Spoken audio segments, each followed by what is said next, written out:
Before we begin, tell me something quietly, just between us. What time is it where you are? And where in the world are you listening from tonight? Let me know in the comments below. I always read them. And if you're new here, gently press subscribe before we start. Now close your eyes and drift with me to the banks of the Nile. The world was dust and river and sun. Egypt, in the time of the pharaohs, was ancient even before the Greeks imagined gods on Olympus. It was the breath of Ra at sunrise, the carved shadow of temples along the Nile, the coolness of clay homes in midday heat. But if you were born a girl in ancient Egypt, you were not Ra's favored child. You were not a goddess incarnate. You were a body, growing in a world that would tell you, again and again, how to shrink. They will say it was better for women in Egypt than in other ancient lands, and in some ways, that's true. But better is not the same as good. And for girls, for little girls with thin braids and sun-browned feet, life was rarely fair, often hard, and always full of limits. Let us begin at birth. The midwives were experienced. They came with charms around their necks, amulets of Taweret, the goddess of childbirth. She had the body of a hippopotamus, the tail of a crocodile, and the claws of a lion, because birth, even then, was a battle. A girl's first breath came beneath the low roof of a family house, perhaps made of mud brick, perhaps shaded by reeds. She was washed in Nile water, wrapped in linen, and whispered to by her mother. No one celebrated in the streets. There were no public feasts, not for a daughter. A son meant status. A son meant a name that would pass down. A daughter meant dowry and departure. Still, her mother loved her. She would carry her on her hip through the market, teaching her the weight of grain, the smell of fish before it turned, the sharpness of a merchant's tone. But from the start, the girl would learn her place. Not in books, because most girls were never taught to read. Not in temples, because few girls ever entered them with dignity. Her place was in the shadow of the house, in the noise of the loom, in the slow rhythm of food preparation, and in the endless dance of compliance. By age 4, she would already be helping, grinding grain between stones until her wrists ached, fetching water in jugs taller than her chest, cleaning fish, washing linen, picking insects from dates. Her brothers might play near the fields. Her father might teach them numbers, trade, or the words of contracts. But she was being shaped into usefulness. And as she grew, the pressure would shift from what she could do to how she would look. You see, a girl's body in ancient Egypt was a thing for others to speak of. By 12, she might already be considered a woman. Not because she was ready, but because her body had changed. And that change, in their eyes, meant ownership. Marriage could come early. Girls were often betrothed in their teens, sometimes to neighbors, sometimes to men twice their age, sometimes to cousins, and sometimes to secure a family debt. The marriage contract was a scroll of promises, but not from the girl, from her father, from her husband. She was not consulted, she was exchanged. And though Egyptian women, as adults, could technically own land, sue in court, and inherit property, none of that protected a girl from being forced into a life she did not choose. The home became her kingdom and her prison.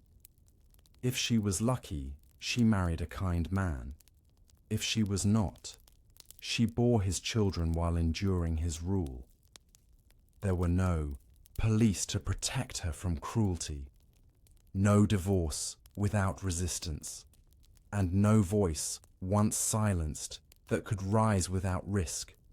Even her fertility, the sacred power of new life, was measured, judged, and feared. If she could not produce sons, she might be cast aside, blamed, mocked, even cursed. Infertility was considered a spiritual failure, not a biological mystery, and should she die in childbirth, which many did, her name would fade quickly, unless her family had status enough to inscribe her into eternity. Let's not forget what she wore: linen dresses, sometimes sheer, sometimes plain, sometimes dyed with ochre or indigo if the family could afford it. But clothing was not for comfort. It was for role. Modesty as we know it did not exist, but expectations still pressed tightly. A girl was expected to be clean, beautiful, and quiet. Not because it helped her, but because it made her desirable. Even beauty was a kind of prison, and then there were the taboos. A girl in menstruation was impure, not in private, but in religious terms. She could not approach the sacred spaces. She could not handle certain foods. She could not even cook in some households until the cycle ended. There were no hygienic products, no dignity, and no privacy, only cloth, soaked and wrung and reused, only shame passed down like inheritance. If she grew old, and not all did, her role would shift once again. The grandmother, the matron. She would become wise, yes, but often invisible, useful in memory, but not in presence. She might teach her granddaughters to grind grain, to knead dough, to braid hair, but no one asked her opinion in the temples. No one carved her face on the tomb walls. No one prayed to her name, and if she died before her husband, she might be buried far from him, unless she had borne him sons, unless she had mattered by their measure. There are exceptions, of course. Noble women, priestesses, a few queens, but for every Cleopatra, every Nefertiti, there were 10,000 girls whose names we'll never know. Girls who bore the heat, the hunger, the expectations. Girls who watched their brothers rise while they stayed kneeling. Girls who learned to survive by silence. Tonight, we remember them. Not the queens in golden collars, but the barefoot daughters of the Nile, who dreamed, even quietly, of something more. The Nile never stopped flowing. It curved and twisted and spilled itself across the black earth, flooding predictably each year, leaving behind rich silt. It gave Egypt life, crops, fish, water to drink. But for a girl living along that river, there was no such rhythm in her world. Only the rush of expectation and the slow erosion of choice. As a girl aged into adolescence, her world narrowed further. Not physically. She still walked to the market, still fetched water, still helped, with harvest during planting season. But socially, the gaze of others became heavier. Every interaction was observed. Every behavior commented on. A neighbor might note how she stood, how she laughed, how she looked at someone. Her mother would warn her, gently or sharply, that others are watching. Because they were. Honor in ancient Egyptian households was not just a man's possession, it was a girl's burden. Her behavior, her appearance, her voice, all became tokens of the family's standing.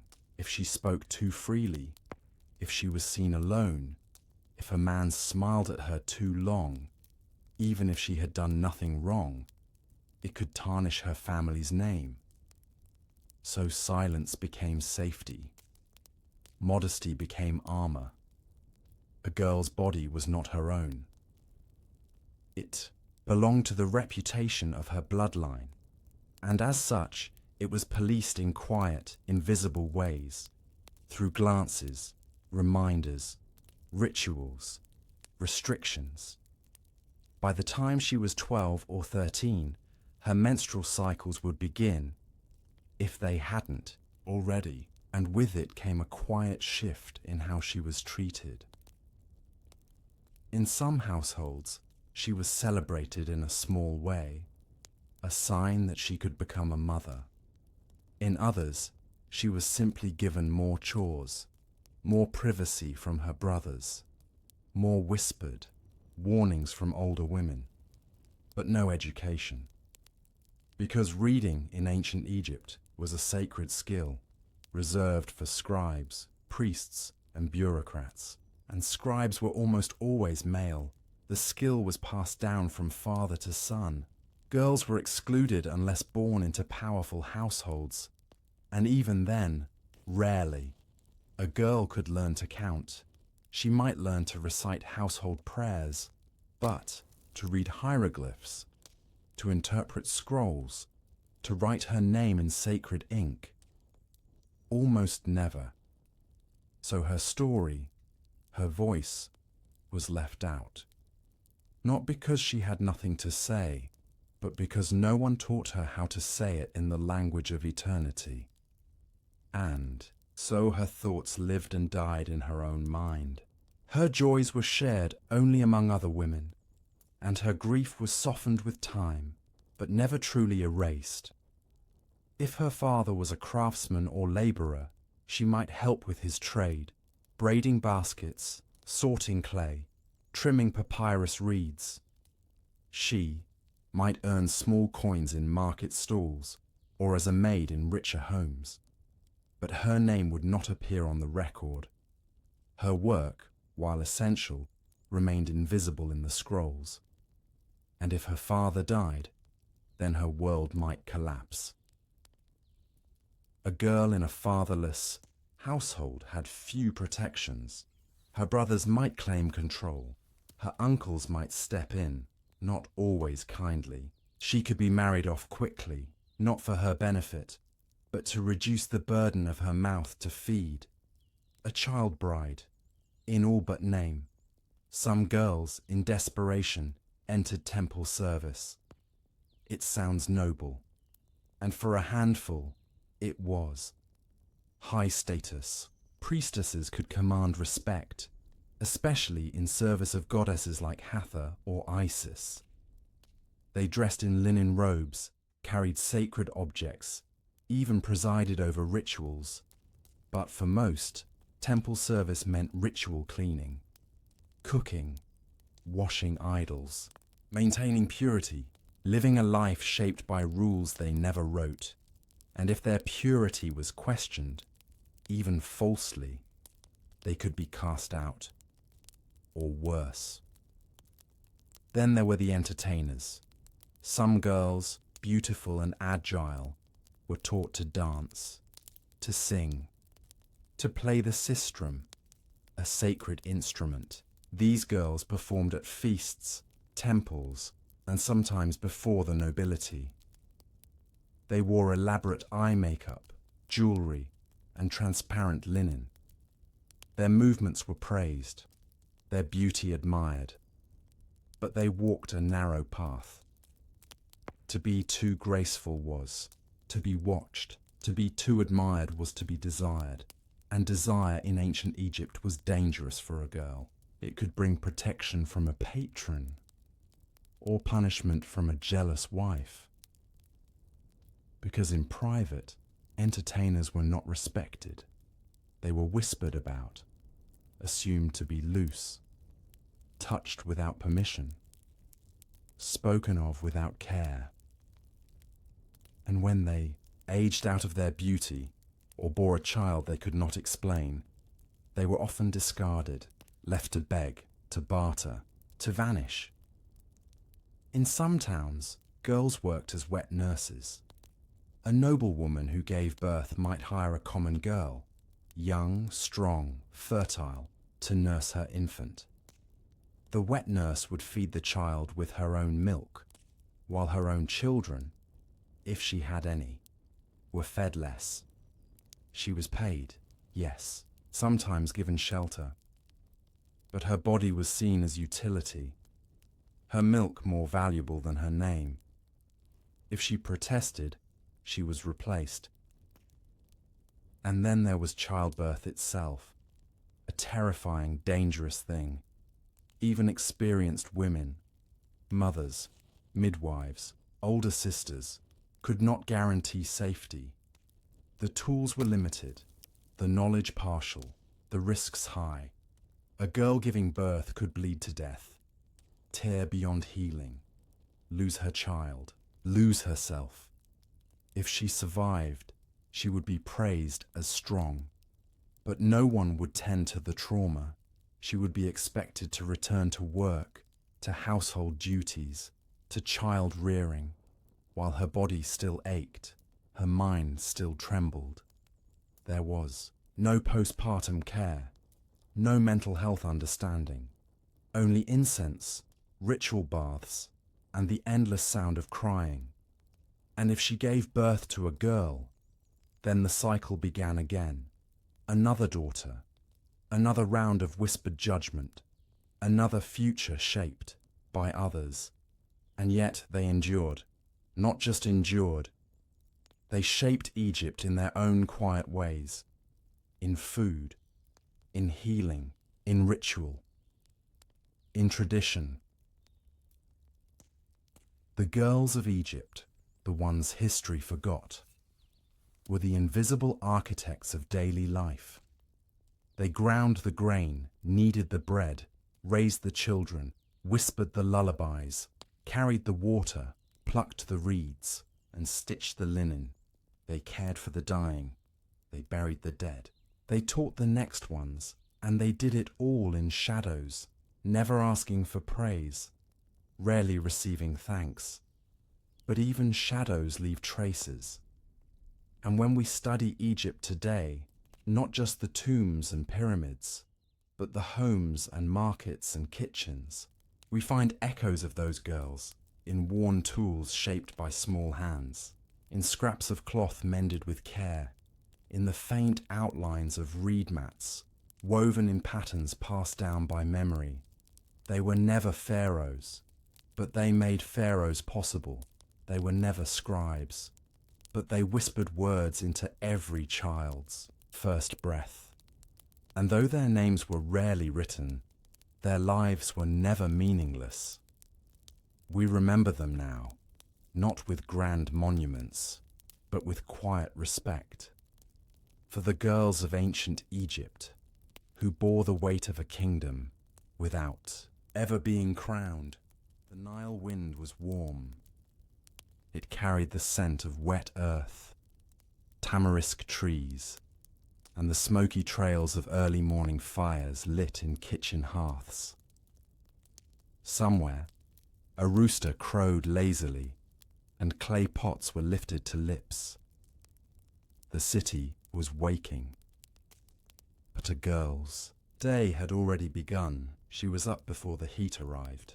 In a one-room house pressed close to a dozen others in the heart of Memphis or Thebes, she stirred to the sound of her mother crushing barley with a stone grinder. In another corner, her younger sibling whimpered for attention. There was no luxury of private rooms, no painted walls or papyrus scrolls, just the smell of dust and sweat and the heavy reality of living in the lowest tier of the social pyramid. A girl didn't ask questions when she woke. She moved, quietly. She fetched water from the canal. She tended the goats if the family was lucky enough to own any. She ground grain with aching wrists and calloused palms. Before she could even understand what life could offer, she was already up to her elbows in it, unpaid, uncredited, and unacknowledged. And the worst part? This wasn't seen as cruel. It was normal. Normal for a girl to marry before her voice deepened. normal for her body to be used for alliances or status, normal to be silenced when speaking about injustice, or ignored when pain became unbearable. A girl could cry, of course, but only in private, only when no one could call it weakness.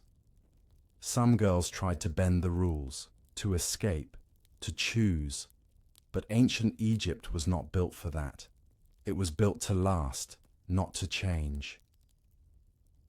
Marriage contracts were a cornerstone of society. Written in demotic or hieratic script, these scrolls detailed not only dowries, but obligations: food, shelter, clothing, and fidelity, at least in theory. The man promised support. The woman promised obedience. There was no space for affection, no mention of happiness, and if a girl refused marriage, she could be cast out, ridiculed, or worse, left economically stranded. There were few professions open to women, and almost none for those without noble blood. A midwife might earn a few debons of silver. A market vendor could trade thread or cloth. But these were meager paths, built on survival, not dignity. For the daughter of a farmer, a carpenter, or a laborer, there were no illusions. You were born into a role, and that role did not ask what you wanted. It told you what to do. Even in death, the disparity followed her. Men were buried with titles, with charms, with prayers for the afterlife carved into sarcophagi. Women? Sometimes, but only if married to someone important. Only if they bore sons, worthy of commemorating them. Most girls who died young, during birth from infection or from simple malnutrition, were buried quickly, anonymously. No elaborate tombs, no grand ceremonies, a few amulets, a linen wrap, and a hope that the gods would show mercy. Yet Egypt was deeply spiritual, and a girl, despite her low status, believed in the gods. She prayed to Hathor for protection, to Isis for wisdom, and to Taweret during childbirth. She wore charms not for beauty, but for survival. Her bangles were made of faience, her necklaces of beads traded for with what little her mother could spare. Every gesture was a plea for safety, but belief did not guarantee safety. Temple spaces were male-dominated. Priests held knowledge. Scribes recorded truth. Girls were taught to listen, not to speak. In sacred rituals, they could participate as dancers or incense bearers, but never as equals.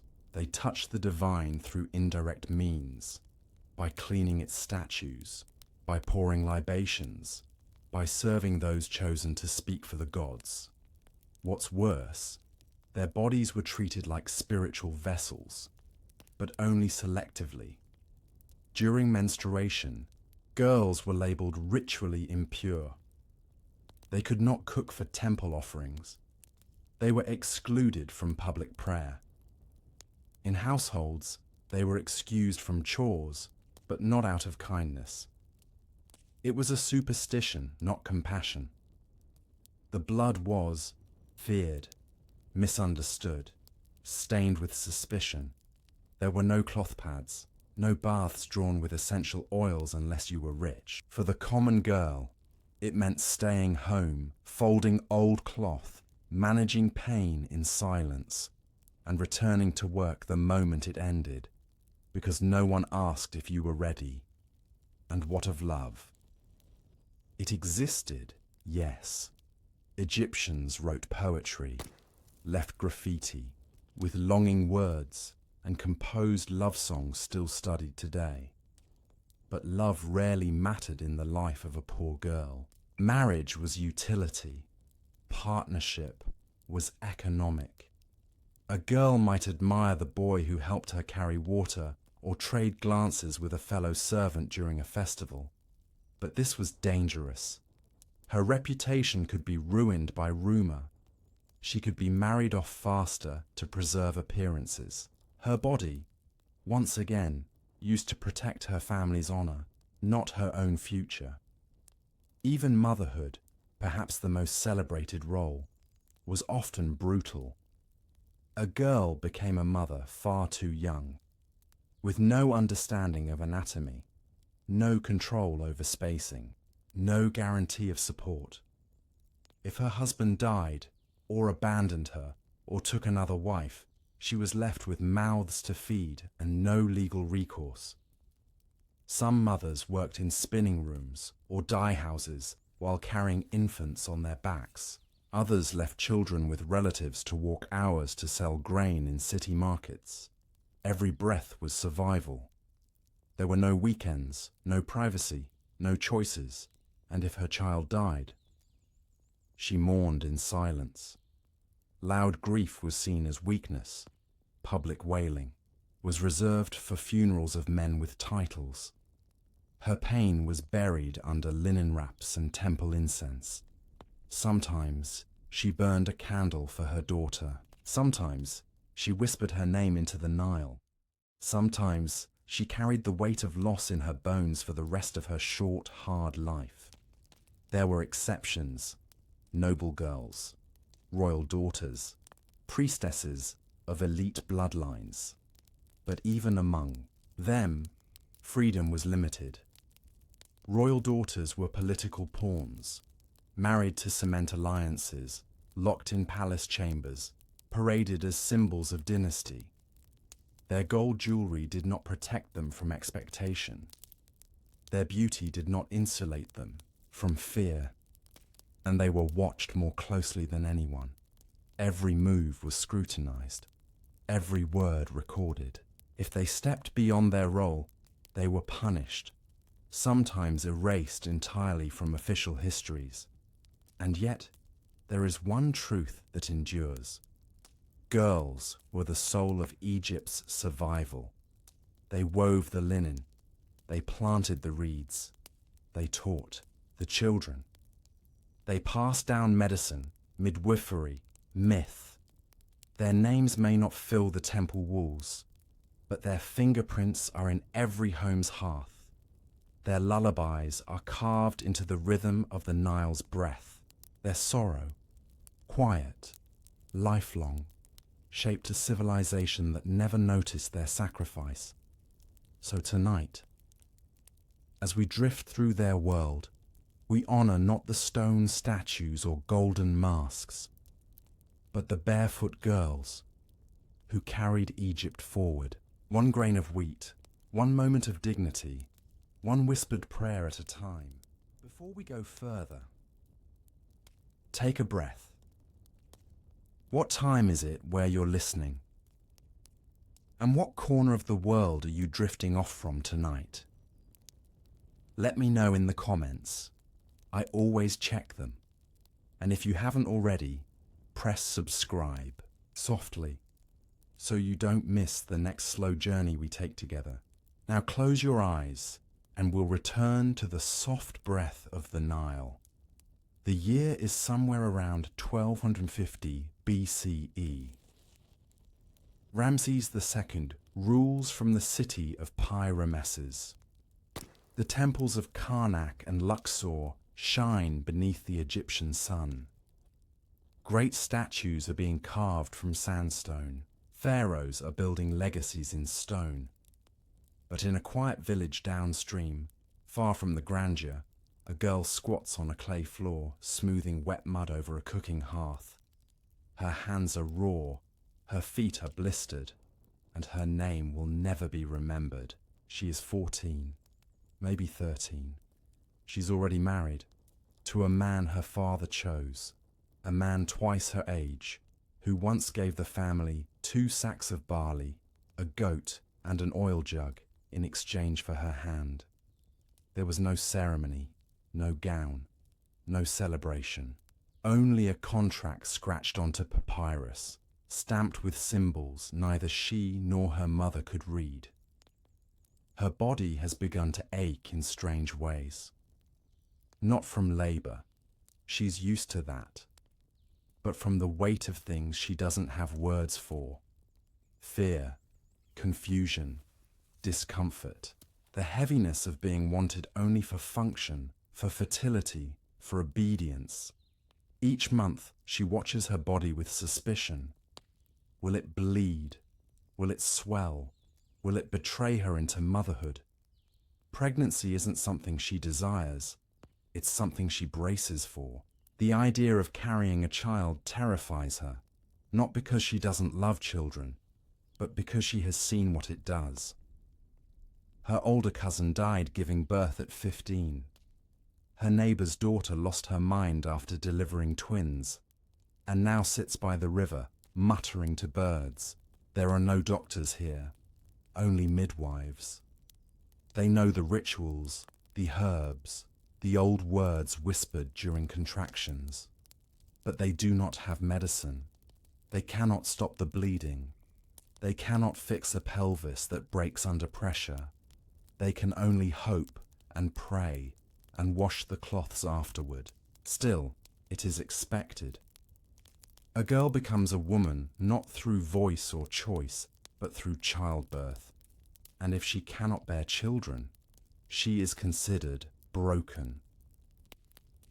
Some men divorce their wives for infertility, the same men who had no problem producing offspring with slave women. Others keep their barren wives locked away, hidden like a secret shame. Meanwhile, the fertile girls are praised, but only so long as they are useful.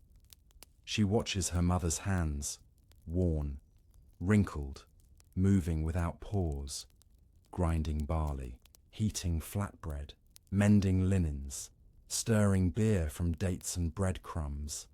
There's no rest in her mother's life, and even less in her own. Not even during illness. Girls are expected to continue, always. Fever, still fetch water. Cramps, still wash the children. Headache, still knead the dough. Tears, hide them. She dreams sometimes, not of escape, but of ease. A cool room, a quiet afternoon, the idea of being still, without guilt. It's a fantasy, like wings on a goat. And yet, there were glimpses, rare ones, of women who seemed to defy the order. Hatshepsut, a queen who wore the beard of pharaohs, ruled for decades, and built monuments in her name. But she was erased by her successors, chiseled out of history. Nefertari, the wife of Ramses II, depicted as equal in murals, but still, only by the grace of a man's love. These stories circulate like wind, brief, invisible, and out of reach. They do not apply to girls in villages, to girls with cracked heels and soot-stained tunics. In this world, women are vessels, their worth measured in usefulness. In tombs, they are drawn kneeling beside their husbands, holding offerings, pouring perfume, never standing alone. In myths, they are seductresses or mothers, rarely thinkers, never rebels. A girl wants to believe otherwise, but every hour reminds her. When she walks alone, she is watched. When she speaks loudly, she is shushed. When she laughs freely, someone frowns.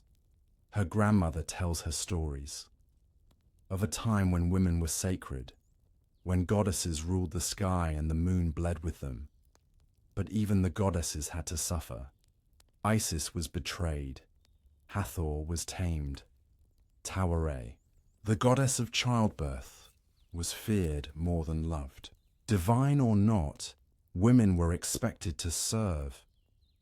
Sometimes, this girl dreams of learning to write. She watches the temple boys with their reed pens and ink pots.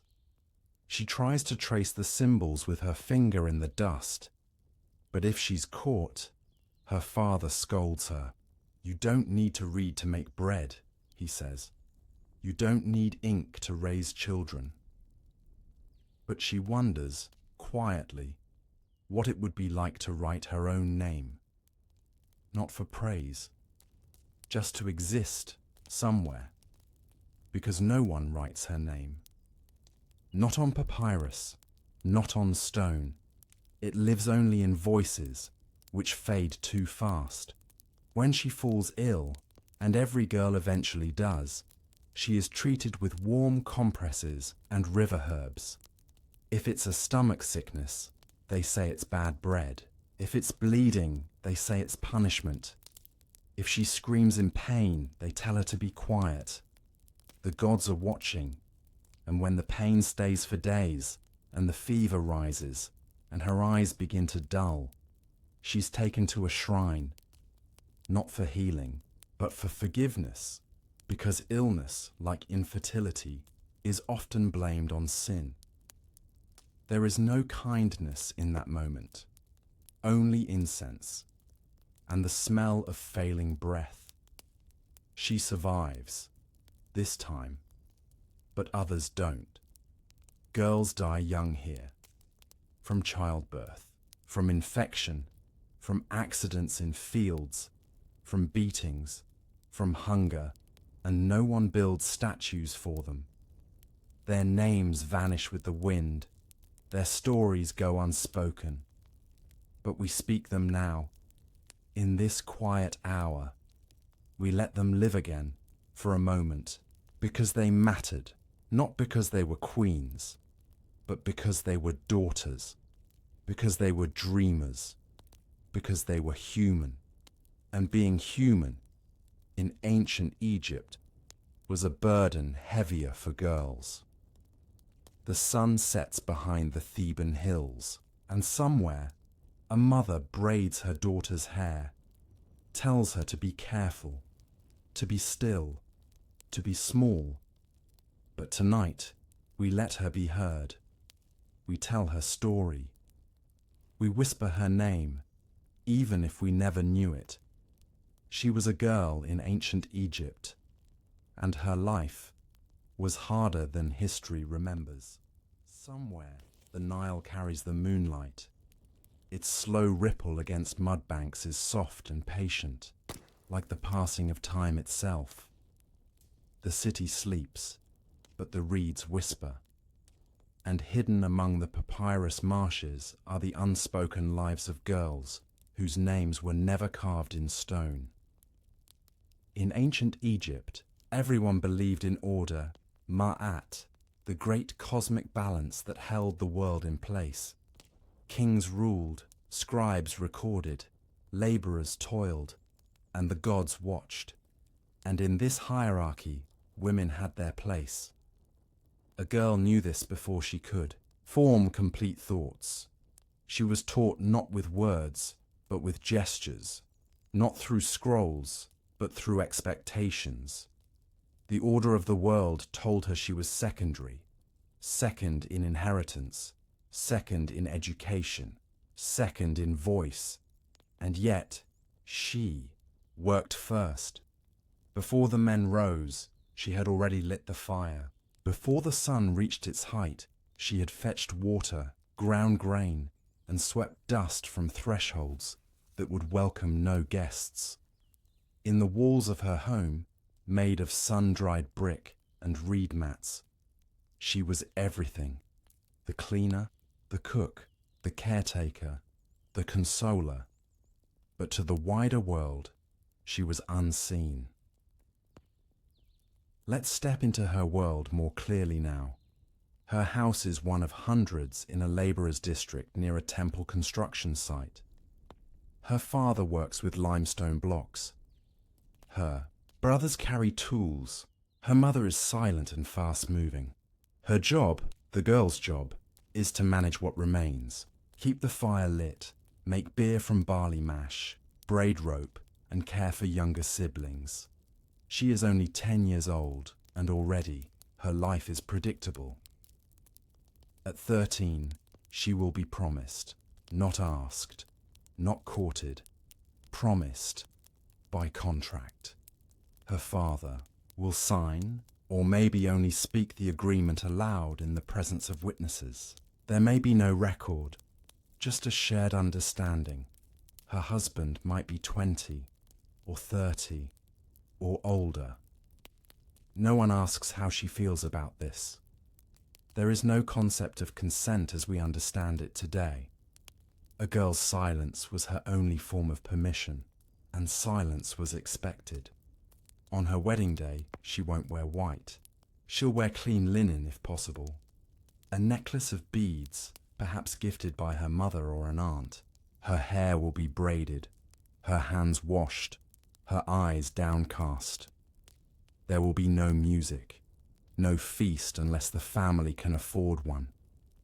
And after the ceremony, if one exists, she will go to a new home, where her role is immediate and clear: to serve, to bear children, to remain. Let's pause here, because bearing children in ancient Egypt was no simple task. It was a gamble. There were no hospitals, no prenatal care, no antibiotics, no surgical tools.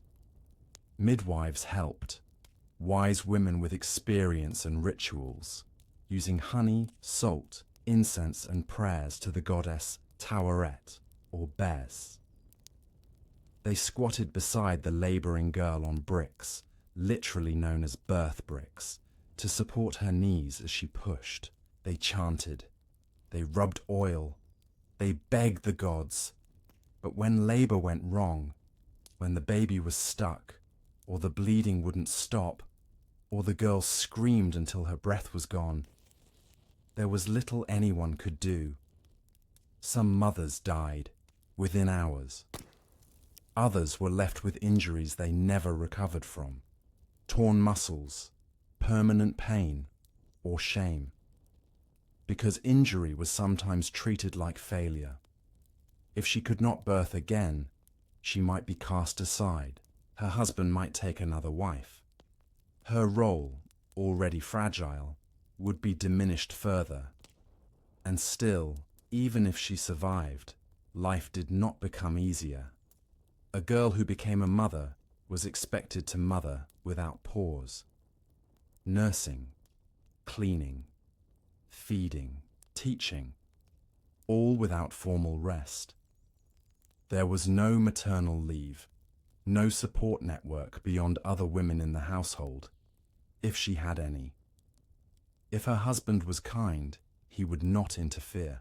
If he was cruel, he would criticize, control, or strike. Yes, domestic abuse existed. There are writings, rare, scattered, that refer to women being beaten. It wasn't widely condemned unless it resulted in death. And even then, justice was inconsistent. A girl might appeal to village elders. She might flee to a family member. But if the man was of higher status, she had few options. The law was not on her side. Egypt had laws. They were complex, even ahead of their time in some ways. But they were written by men, interpreted by men, enforced by men. And when girls broke the rules, even unknowingly, the punishment was swift. If she was accused of adultery, even falsely, she could be disfigured or divorced. If she stole, even out of hunger, her hand might be bound in shame. If she tried to flee her role, she might be forced back, or worse. In some cases, girls were enslaved. Not all Egyptians were free. Some girls, especially from conquered regions, Nubians, Syrians, Libyans, were taken as captives, bought or gifted to noble households. They were dressed in servants' linens, given new names, told to forget the old gods. They served noblewomen, fed their children, cleaned their feet, listened silently, and were forgotten just as easily. Some rose in position, rare but possible. A few became wet nurses to royal heirs. Others were sent away when they aged, cast out with no possessions. There were no endings with dignity. Even in burial, girls were unequal. The wealthy were embalmed, their bodies wrapped with resins and sacred oils. Poor girls, especially those who died young, were wrapped in linen, scraps and buried in shallow graves. No charms, no offerings, only silence. And yet, they endured.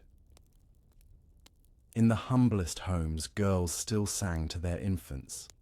They told stories of gods and monsters.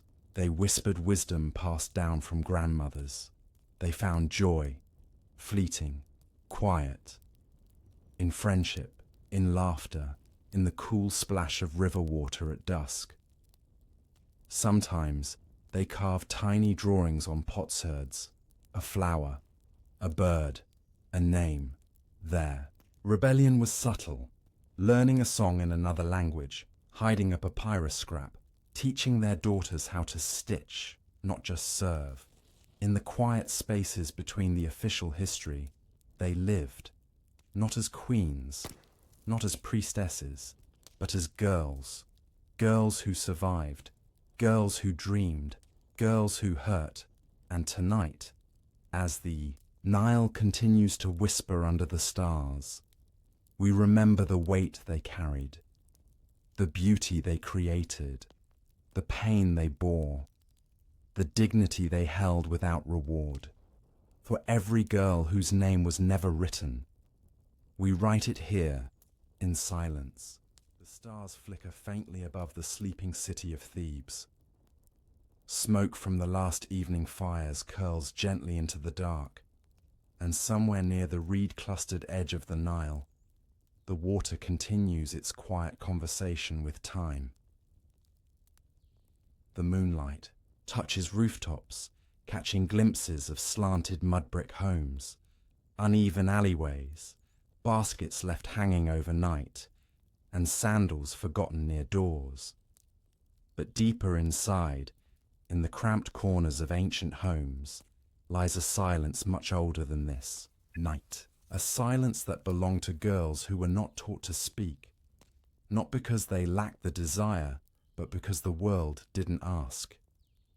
Being a girl in ancient Egypt meant growing up inside expectations that had no names and no visible edges.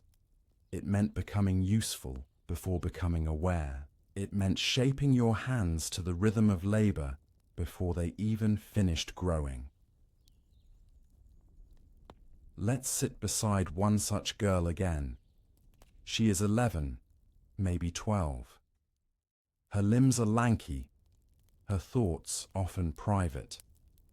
Her life is tied to the flow of daily chores, but her mind drifts sometimes, especially when her hands are busy weaving flax threads or mashing dates into a paste for beer.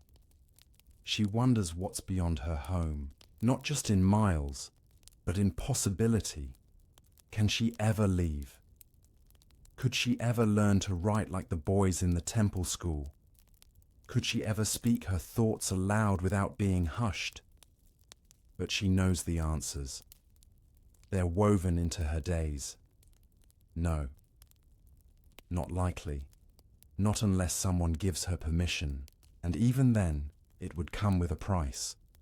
The freedom that boys practiced, to wander, to explore, to learn, to argue, was not hers. She could laugh, yes, but not too loud. She could walk, yes, but not too far.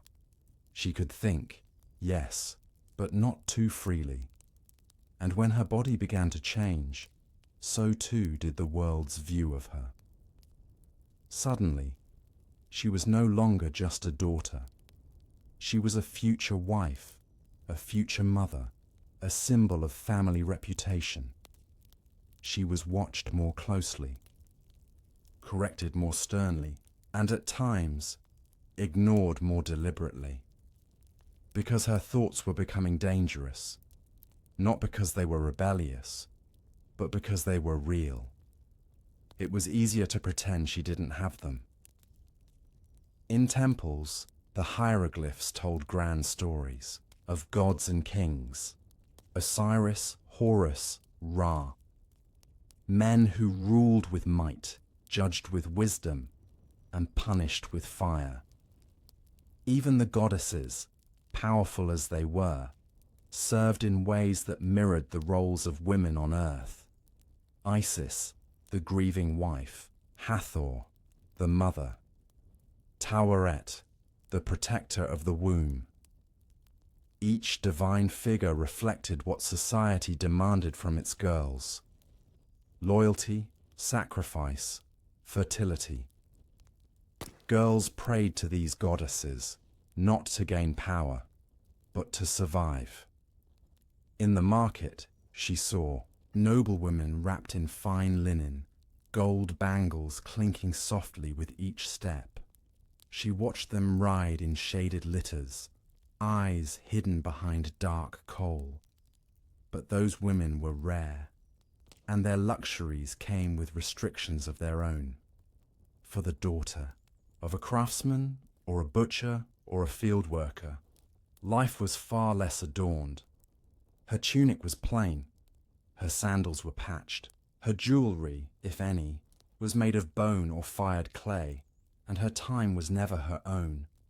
She couldn't leave the house without purpose, couldn't sit idle, couldn't rest unless someone else rested too. She was expected to move, to prepare, to assist, and to do it all quietly.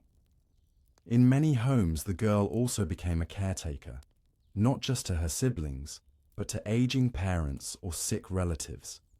Before she ever had her own child, she was mothering others. She wasn't trained, just expected to figure it out when illnesses came, fevers, wounds, stomach sickness. She used the herbs her grandmother whispered about. She chewed myrrh bark for toothaches, smeared honey over cuts, boiled fenugreek leaves for warmth. But these remedies weren't always enough. And when sickness lasted, she stayed awake beside the sick, soaking cloths, saying prayers, not knowing if they would wake up. There was no room for fear, no time for grief. The dead were carried out, mourned briefly, then replaced by more chores. In some seasons, famine arrived. The Nile failed to flood properly. The crops grew thin. The bread was mixed with sand to stretch it. Her belly ached. Her skin turned dry. Her energy vanished.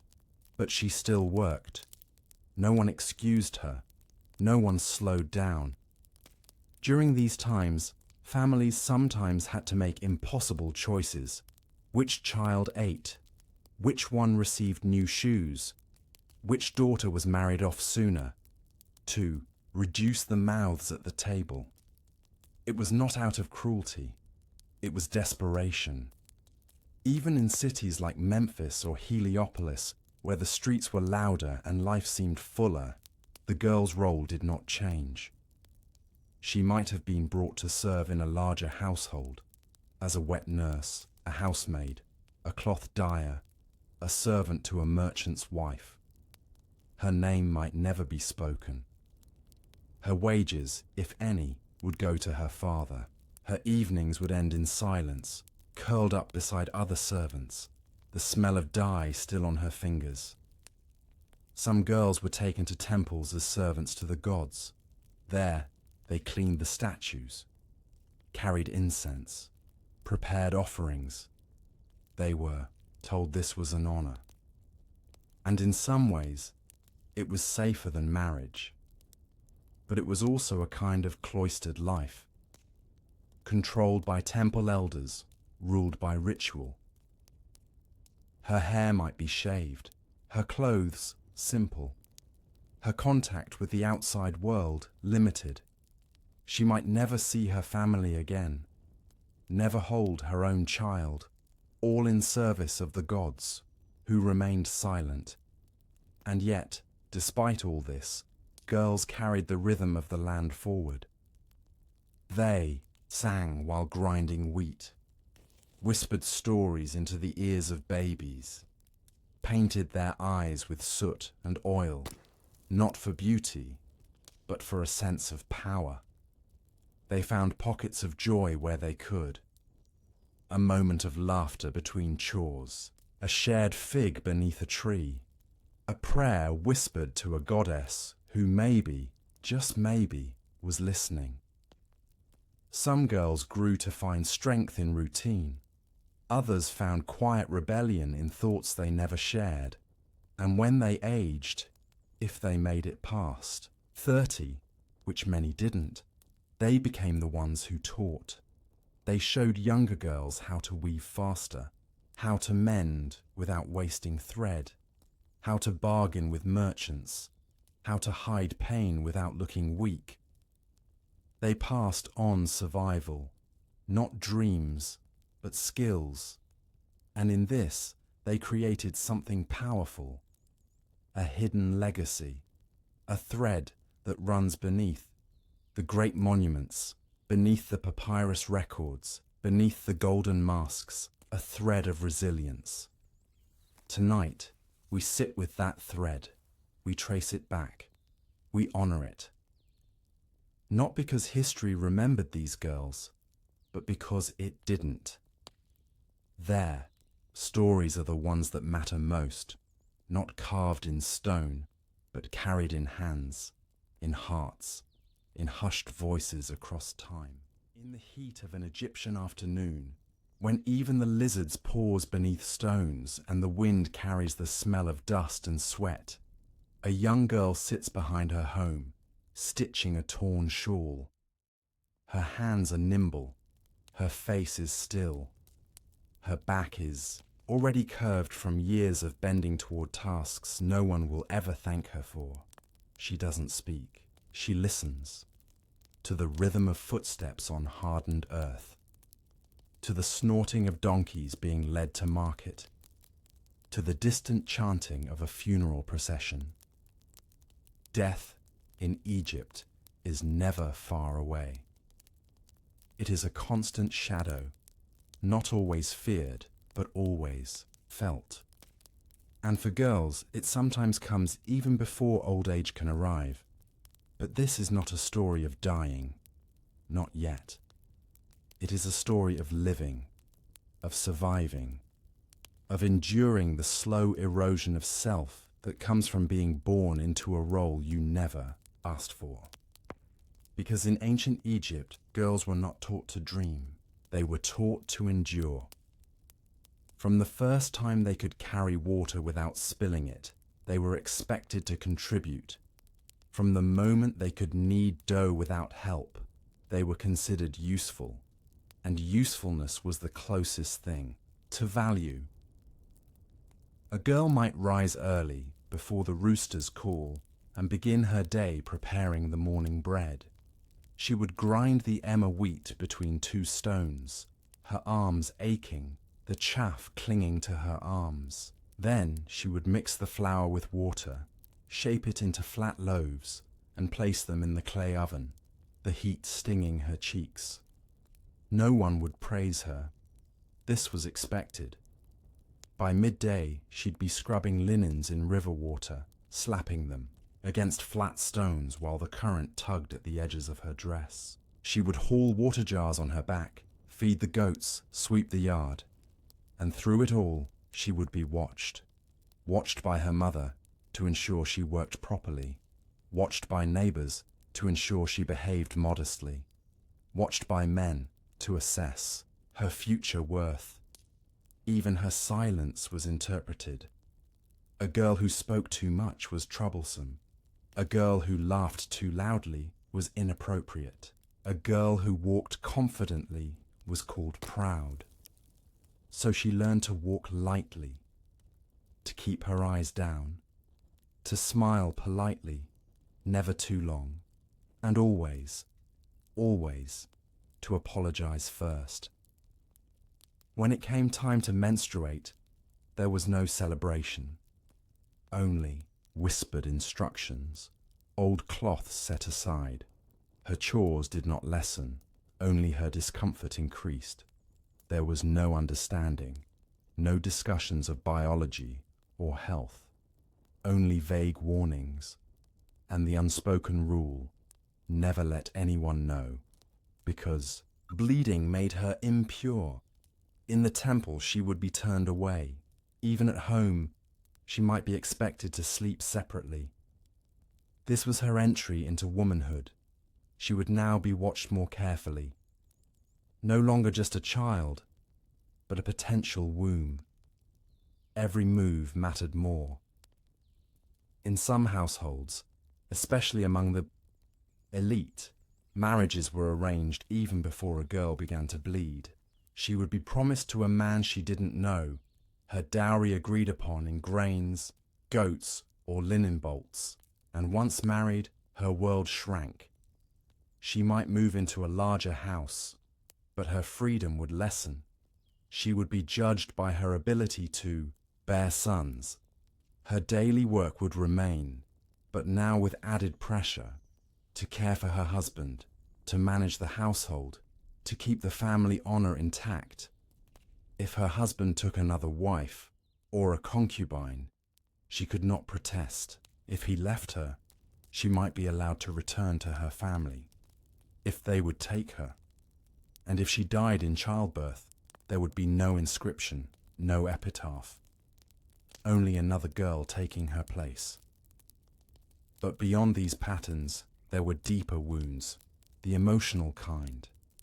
A girl might never be told she was valued, never asked what she wanted, never given the language to understand why she felt so hollow inside.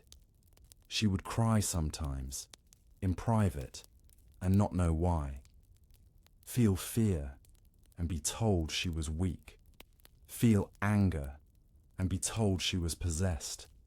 There were no words for depression, no names for trauma, only prayers. She might pray to Isis, goddess of magic and motherhood, to give her peace, or to Hathor, goddess of love, to let her feel loved, or even to Sekhmet, goddess of fire and vengeance, to help her feel strong.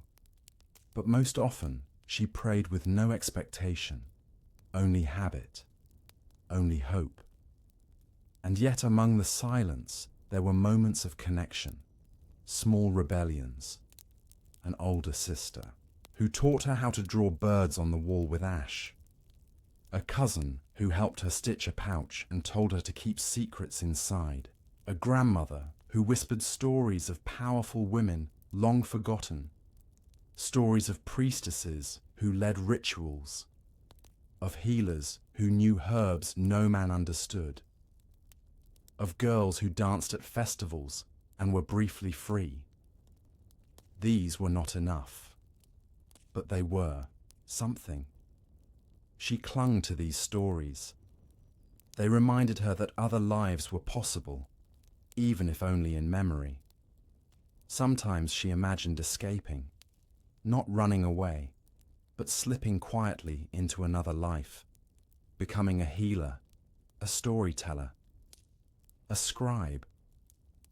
But those doors were not open to her. Still, the imagination lingered, and in time, she learned to hide it, to weave her thoughts into the threads of the linen she worked with, to bury her voice in the songs she hummed while sweeping, to store her questions in the folds of her scarf, whispered to no one. Years passed. She grew into a woman. Her body bore the weight of labor, the marks of childbirth, the exhaustion of endless service, and yet she survived. This, too, was power, not celebrated, but real. She was not remembered in tomb inscriptions.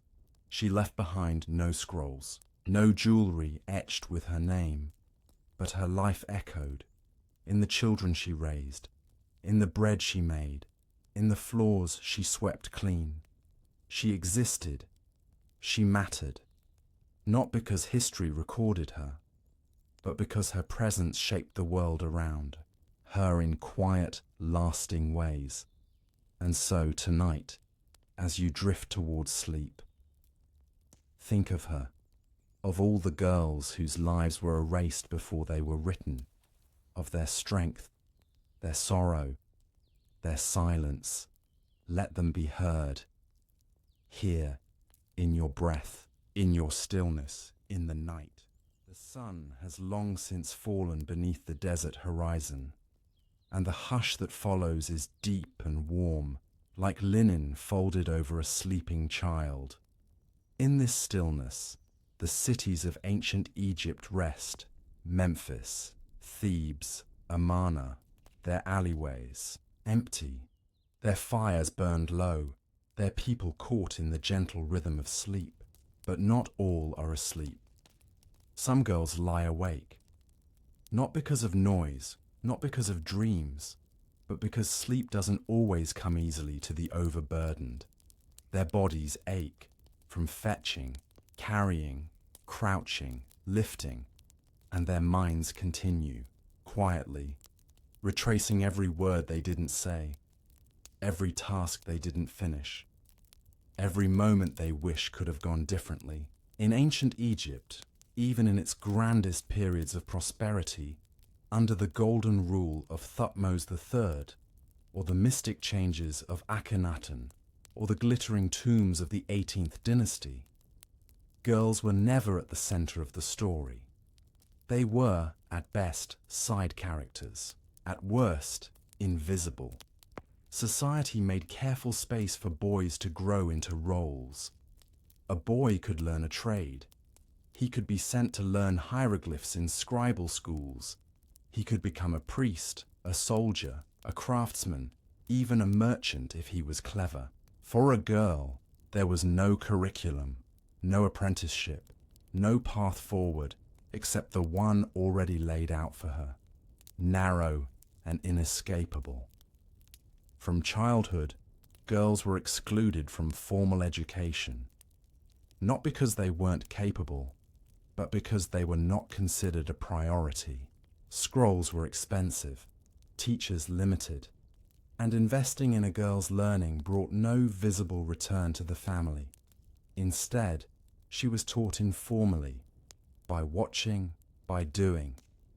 She learned how to manage a household before she could recite a single line of poetry. She learned how to quiet a crying baby before she was ever praised for anything she did. There were exceptions, rare, glimmering exceptions, in the wealthiest classes. A nobleman's daughter might be tutored at home. She might learn to read prayers, write her name, or even play instruments. But even that education came with strings. It was meant to make her more desirable as a wife. Her learning was never her own, and it could be revoked, just like that, if it no longer served her father's ambitions. Let us return now to the homes of the many, the ordinary, the unnamed. A girl in a farming family lives beside the Nile in a reed-thatched hut. Her days revolve around the land and the water. She rises with the sun, not because of any ceremony, but because the work waits for no one. She feeds the chickens. She gathers herbs for her mother's broth. She checks for snakes near the firewood pile. These tasks may sound small, but they're not. Each one is crucial to the family's survival. If she forgets, someone could go hungry, or get sick, or be bitten. She learns responsibility not in theory, but in risk.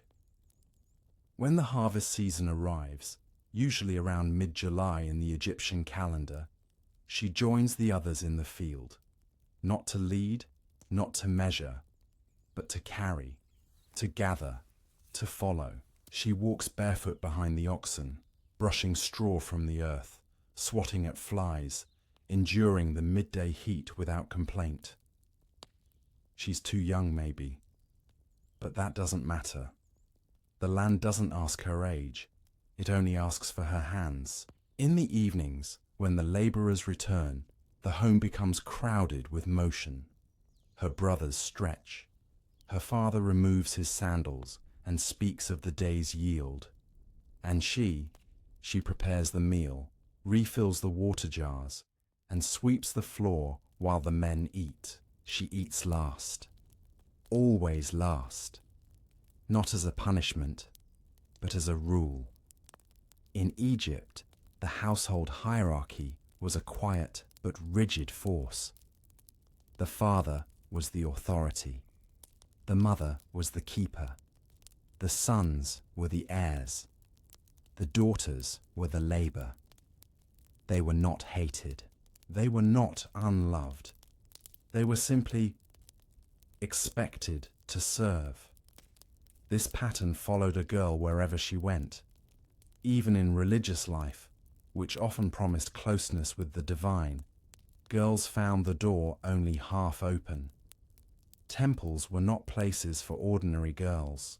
A small number of elite girls might become temple singers or dancers, chosen for their beauty or family connections, trained in sacred ritual and performance. But their freedom was limited. Their bodies became public symbols of piety, their movements dictated by priests. Some temples allowed women to become God's wives of Amun, a position of influence and power. But this too was political and reserved for the daughters of royalty. The average girl, even if deeply spiritual, worshipped from outside. She brought offerings, a bowl of milk, a small loaf, a bead. She whispered prayers to the goddess Hathor. Please protect my mother. Please send rain. Please make the pain go away. These prayers were sincere.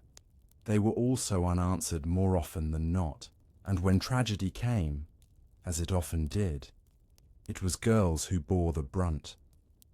When a family member died, it was the girl who comforted the others. When a parent fell sick, it was she who gave up sleep to tend the fire and grind medicine.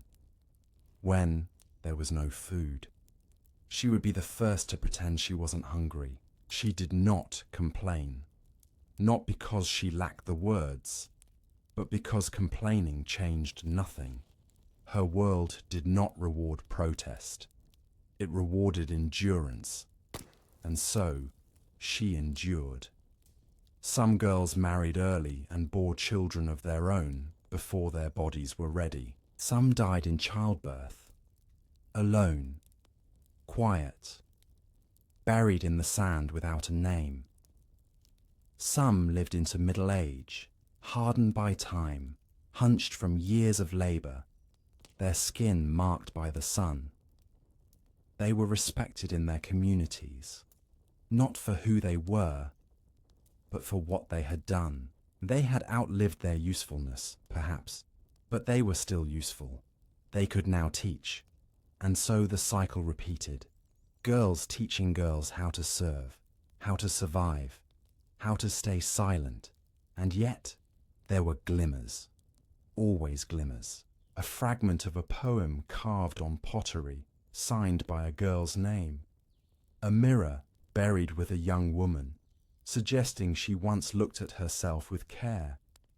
A scarab amulet, worn thin, passed down from grandmother to granddaughter, as if to say, I was here, I survived.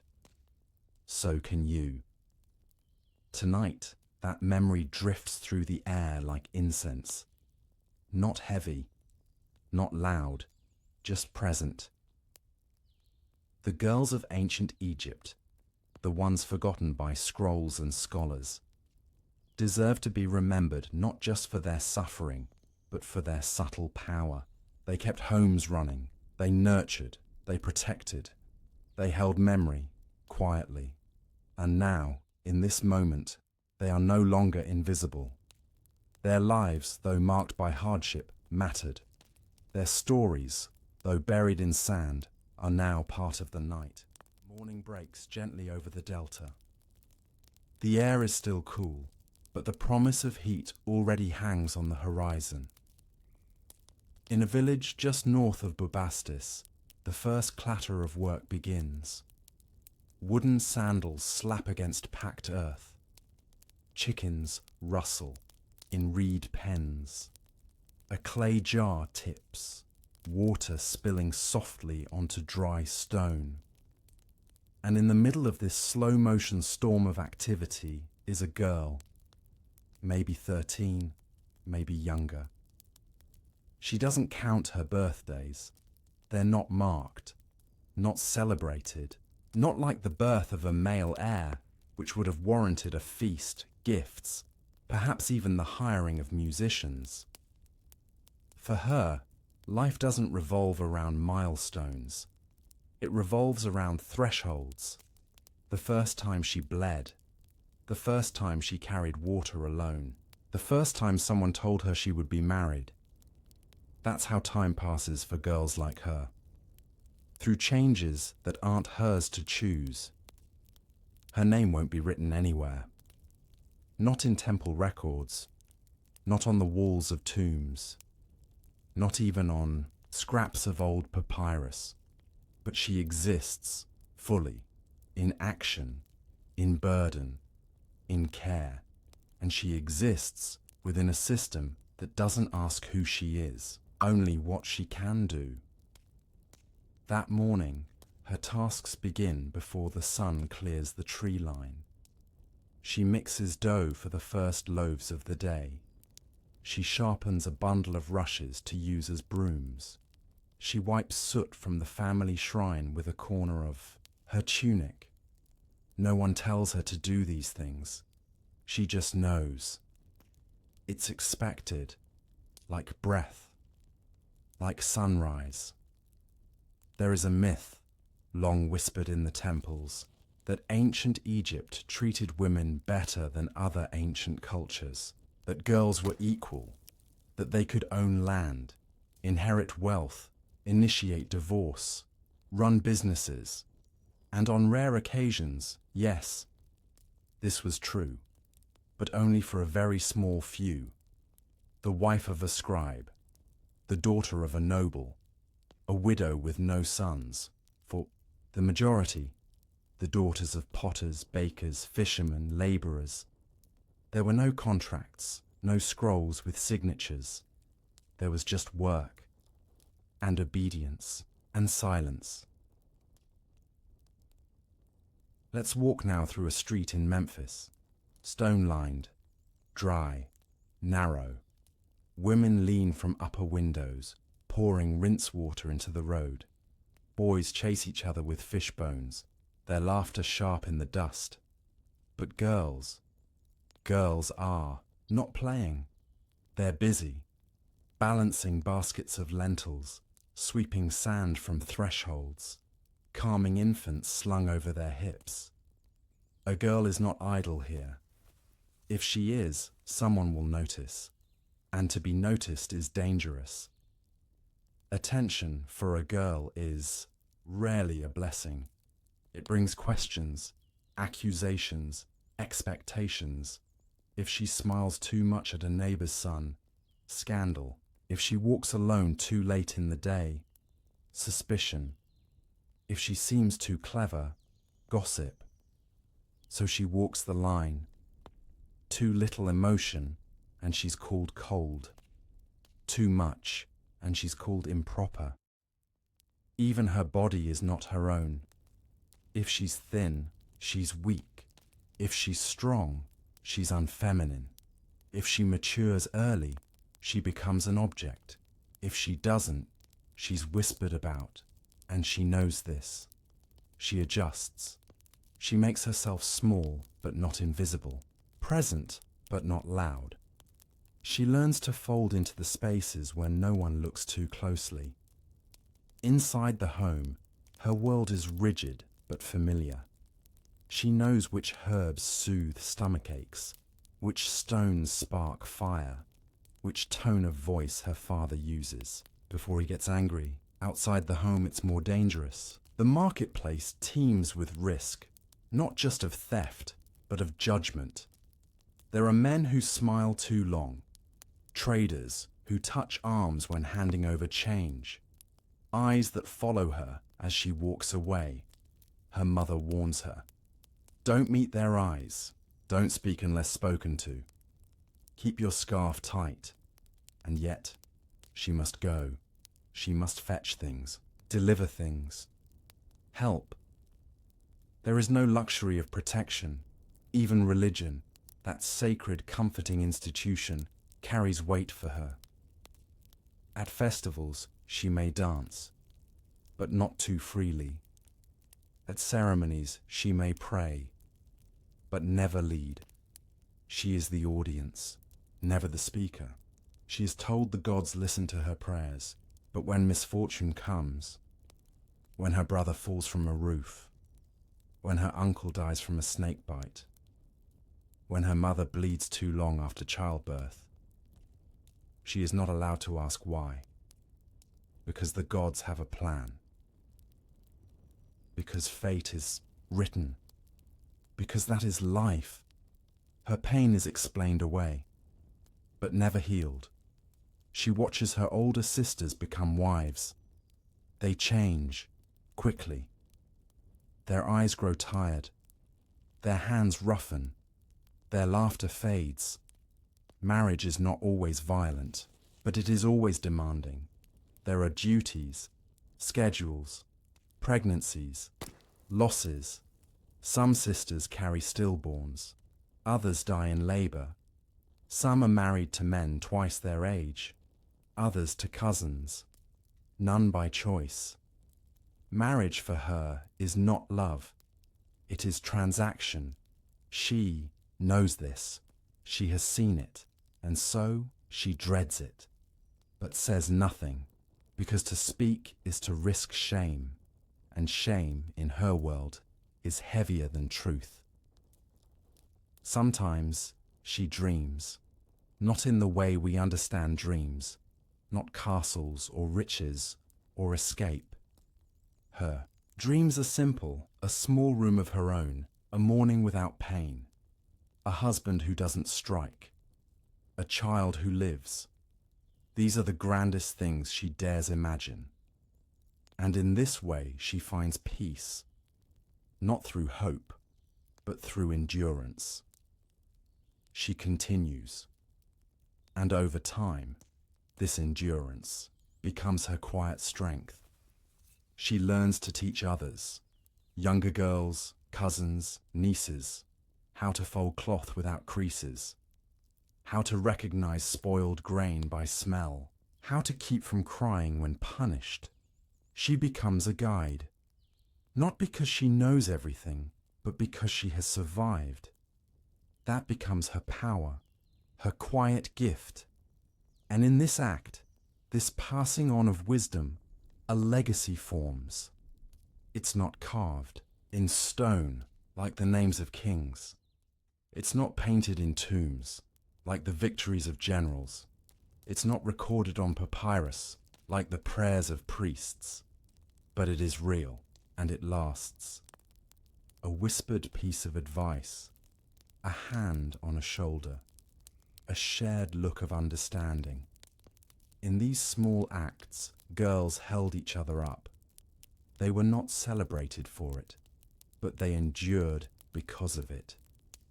So tonight, as you rest, let their strength drift softly into your room. Let their stories settle into your breath.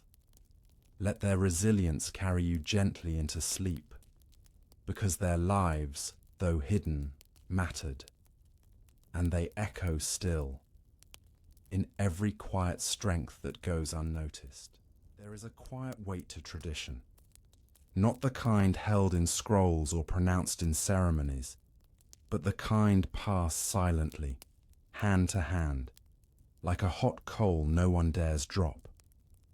In ancient Egypt, tradition shaped everything. It shaped the buildings, aligned to the sun. It shaped the seasons, ruled by the Nile's flooding. And it shaped the lives of girls, from the moment they took their first breath to the moment that breath left them. They were born into a world that had already decided what they were supposed to be, and what they were supposed to be was useful, modest, fertile, obedient. Even their names often reflected expectations. Neferur, meaning beauty of Re, or Sat Hathor, daughter of Hathor. Named for goddesses, yes, but still defined in relation to gods or men. Let us imagine, now, a young girl named Merit. She is the third daughter of a linen worker. Her home is small, mud brick, one room, shared with 6 others. She sleeps in the corner on woven reeds, beside a pot of lentils and a jug of water. Her mornings begin before dawn. Always. She doesn't own time. Time owns her. She helps her. Mother spin flax into thread. She's not very fast yet, and her mother sighs often, but she keeps trying. Her fingers ache. Her lower back burns. She counts the strands under her breath. This is not play. It's survival. Her brothers, meanwhile, are outside. One is watching goats. The other is learning to shape pottery with their uncle. They run, laugh, curse loudly, and are never once told to be careful or cover up. Merit is 10, and already she understands the rules. When the priest walks past, she must lower her gaze. When her father returns, she must greet him and ask if he needs anything. When her mother scolds her, she must nod and listen. Never talk back, because girls who talk back are seen as dangerous, and danger, for a girl, is never safe. In elite circles, the rules were different, but only on the surface. A girl born into the house of a high-ranking official might have servants. She might wear kohl around her eyes and gold earrings in her ears. She might learn to play the lyre or sing devotional hymns to Hathor, but even in comfort, she was still not free. Her marriage would be arranged, usually to cement an alliance, not out of affection. Her body would be expected to produce sons, heirs, legacies, alliances of flesh, and if she failed, if her womb stayed empty, she would be pitied, or worse, blamed. Infertility, even if due to the husband, was often treated as the wife's failure, so she prayed. Girls always prayed, Chu. Taweret, the hippo goddess of childbirth, to Bes, the dwarf god who protected the household, to Isis, who had suffered loss, who understood pain. She burned incense. She wore amulets. She did not speak of her fears, only hoped the gods heard the silence. And if the gods did not hear, then she had no choice but to endure. Even childbirth, the most sacred of events, was treated with a mixture of reverence and risk. There were midwives, yes, skilled women who knew how to soothe pain with crushed lotus or honey paste. There were birthing bricks designed to elevate a woman and give her gravity's aid. There were chants, charms, oils, and prayers, but none of it guaranteed safety. Maternal mortality was common. Many girls, now women, bled out in the dirt with no physician, no clean water, no help. Their babies might live or not. Either way, the mother's name was rarely remembered beyond that moment. Let's return now to Merit. She is older, maybe 14. Her breasts have begun to show through her tunic, and her neighbors have noticed. Her father grows tense. Her mother becomes stricter. Her walks outside become less frequent. She is now a problem that must be solved by marriage. A man is chosen. She is not consulted. The man is 27, a carpenter. He has a shop. He needs a wife. Merit brings with her no dowry, only her ability to cook, clean, sew, and bear children. Her wedding is small. No music, no feast, only a quiet departure from one house to another, like a pot being moved from one shelf to another. She begins her married life cautiously. Her husband is not cruel, but he is distant. He expects food at a certain hour, silence at another. He sleeps on a raised platform. She sleeps on the ground beside him. She becomes pregnant within a month. There is no congratulations, only preparation. She begins saving linen for swaddling. She eats more dates. She drinks bitter tea to prevent sickness. Her mother visits once and says only, "Don't lose the child." That is her mission now, not to live, but to carry life. And when she gives birth, alone, in the back room, her screams muffled by cloth, she bleeds more than expected. The midwife frowns. The room grows cold. The child cries. Merit does not. She is alive. But something in her feels gone. She recovers. Physically, emotionally, she becomes quieter, more tired. She still works, still cooks, still prays, but she no longer smiles. This was common. What we now call postpartum depression had no name in ancient Egypt. It was just melancholy, or weakness, or a woman's burden. No one asked how she felt. No one offered rest. She resumed her duties, and the years passed. She bore 3 more children. 1 died in infancy. 2 survived. She taught them to tie knots, to scrub pots, to be careful.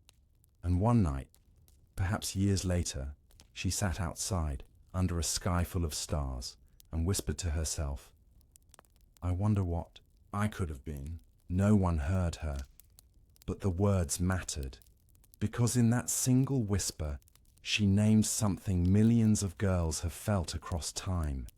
The quiet ache of a life lived in service to everyone but the self. And that's what made it so difficult to be a girl in ancient Egypt. Not just the labor, not just the danger, but the invisibility, the absence of choice, the lack of voice. Yet even so, they existed, fully, fiercely, endlessly. Their footprints faded, their names lost, but their stories now are being told. And in telling them, we give them back something they were denied: a presence, a place, a voice. So let your thoughts soften as you drift further into stillness. Let their strength guide you gently, and remember, in the quiet corners of the past, even the most forgotten, lives carried meaning. The Nile is calm tonight, moving in long, patient strokes beneath the moonlight. Somewhere along its eastern bank, a cluster of mud brick homes leans into the stillness, each wall holding the day's heat, each doorway shadowed and quiet.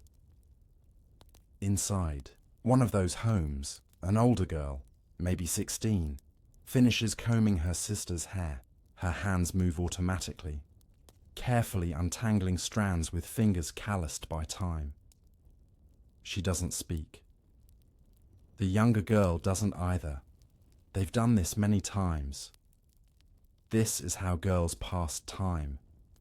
In silence, in service, in small rituals.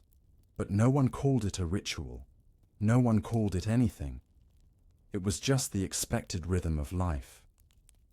In the great temples of Luxor and Karnak, priests recited hymns to gods whose names carried power: Amun, Ra, Osiris, Thoth.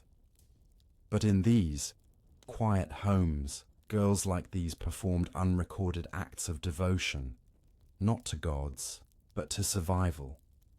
And those acts were no less sacred. Let's walk into the life of one of them. We'll call her Iset. She lives in the reign of Pharaoh Rameses II, a time known for its monuments, its military victories, and its opulence. But Iset has seen none of that. Her world is not carved in sandstone or painted in gold. It is made of clay bowls, woven baskets, and walls patched with cow dung. Iset's mother was married at 12, her grandmother likely younger. And Iset, at 16, is already seen as unusually late to marry. Not for lack of suitors, but because her family cannot yet afford to let her go. She is too useful, too essential. She knows how to grind, grain, bake flatbread, measure oil by hand. She knows how to bandage a cut with soaked linen and how to listen for signs of heat stroke. She knows when to keep quiet and when to smile, even if she doesn't feel like it. She's not educated, not in the formal sense, but she understands balance sheets of survival. One day, her father receives an offer, a basket weaver, 29, years old, unmarried. He has a good reputation, no debts, owns a donkey, wants a wife who can work. Iset's father accepts. She is not surprised. No girl ever is. The arrangement was inevitable. What surprises her is the speed. How quickly her things are packed. How quickly the ceremony is done. How quickly her childhood becomes someone else's responsibility. Her new home is not far. Just beyond the ridge near the brick kilns. She can still see the Nile from the rooftop. She becomes a wife that night. No instruction, no gentle preparation, no explanation, just new expectations, new rules, a new person to serve. The basket weaver is quiet, but not unkind. He eats quickly, sleeps often, expects efficiency. He says very little. In the mornings she kneels by the fire to prepare lentils and barley.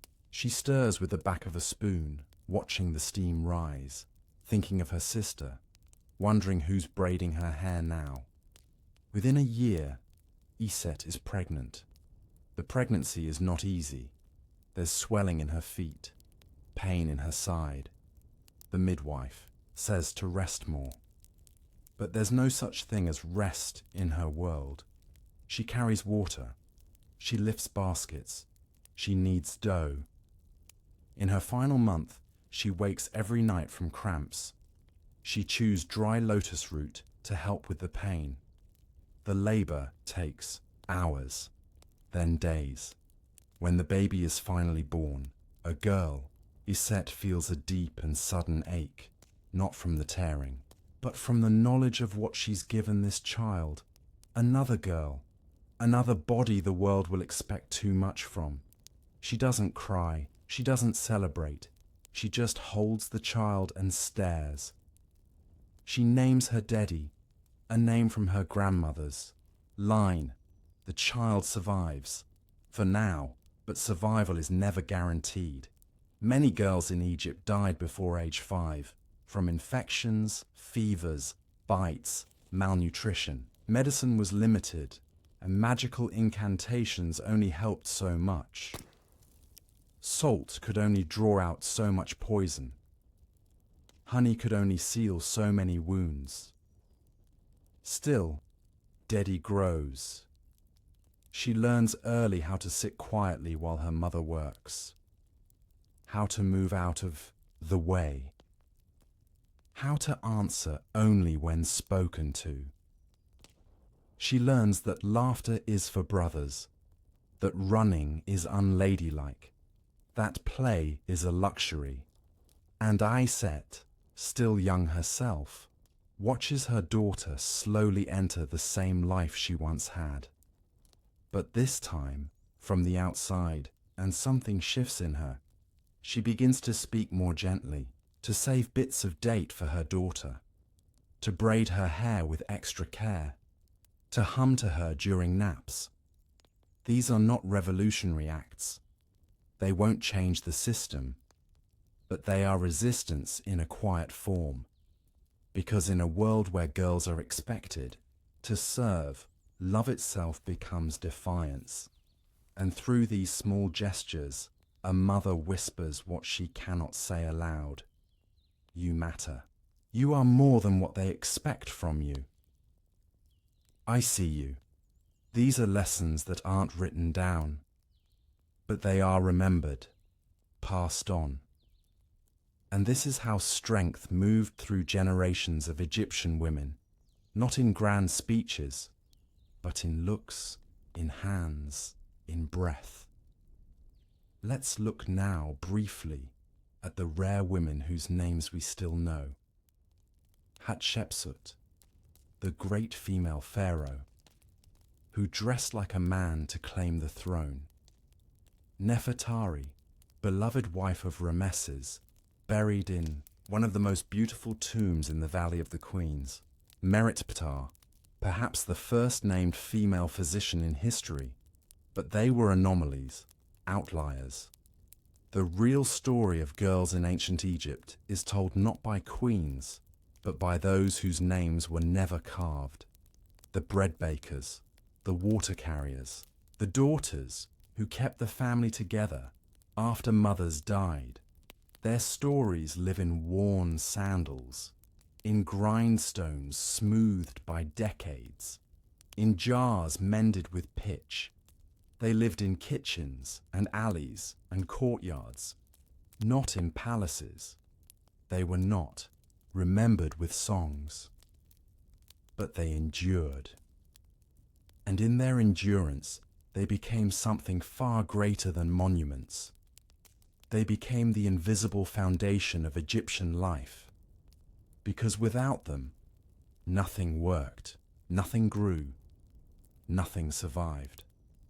And now, as we walk gently through these memories, we remember that, not as scholars, not as historians, but as quiet listeners, letting their stories fill the spaces where silence used to live, letting them breathe, letting them matter.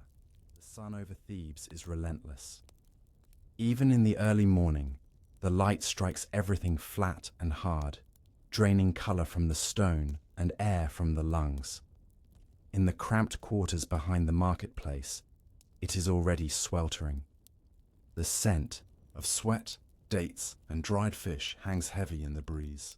Inside a narrow home with low ceilings and tightly packed sleeping mats, a girl named Satra wakes to another day of doing everything she is supposed to do, without question, without pause, and without praise.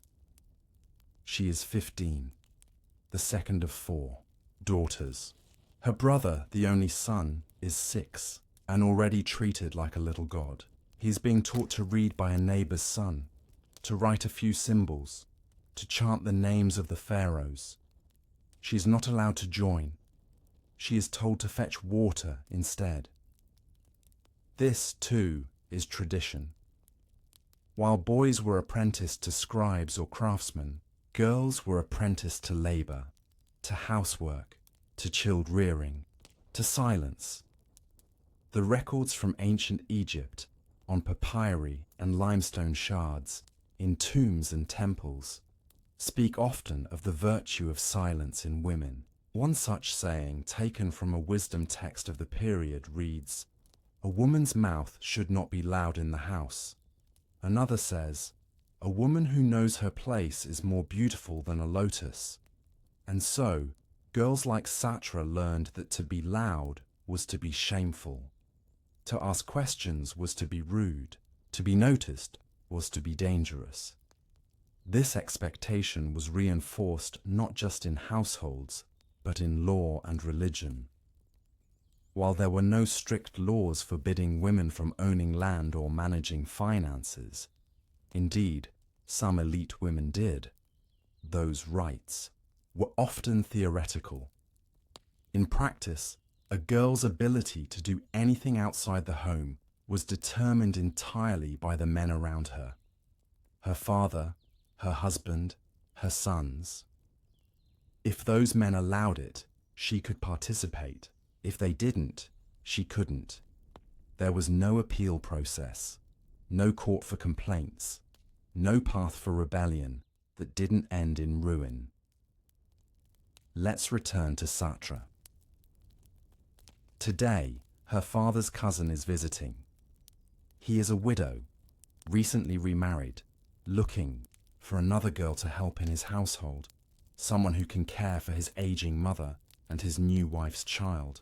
Satra's father sees an opportunity, fewer mouths to feed, a connection to a slightly better family, and perhaps some small payment in the form of grain or fabric. Satra is told of this arrangement at breakfast. Not asked, told.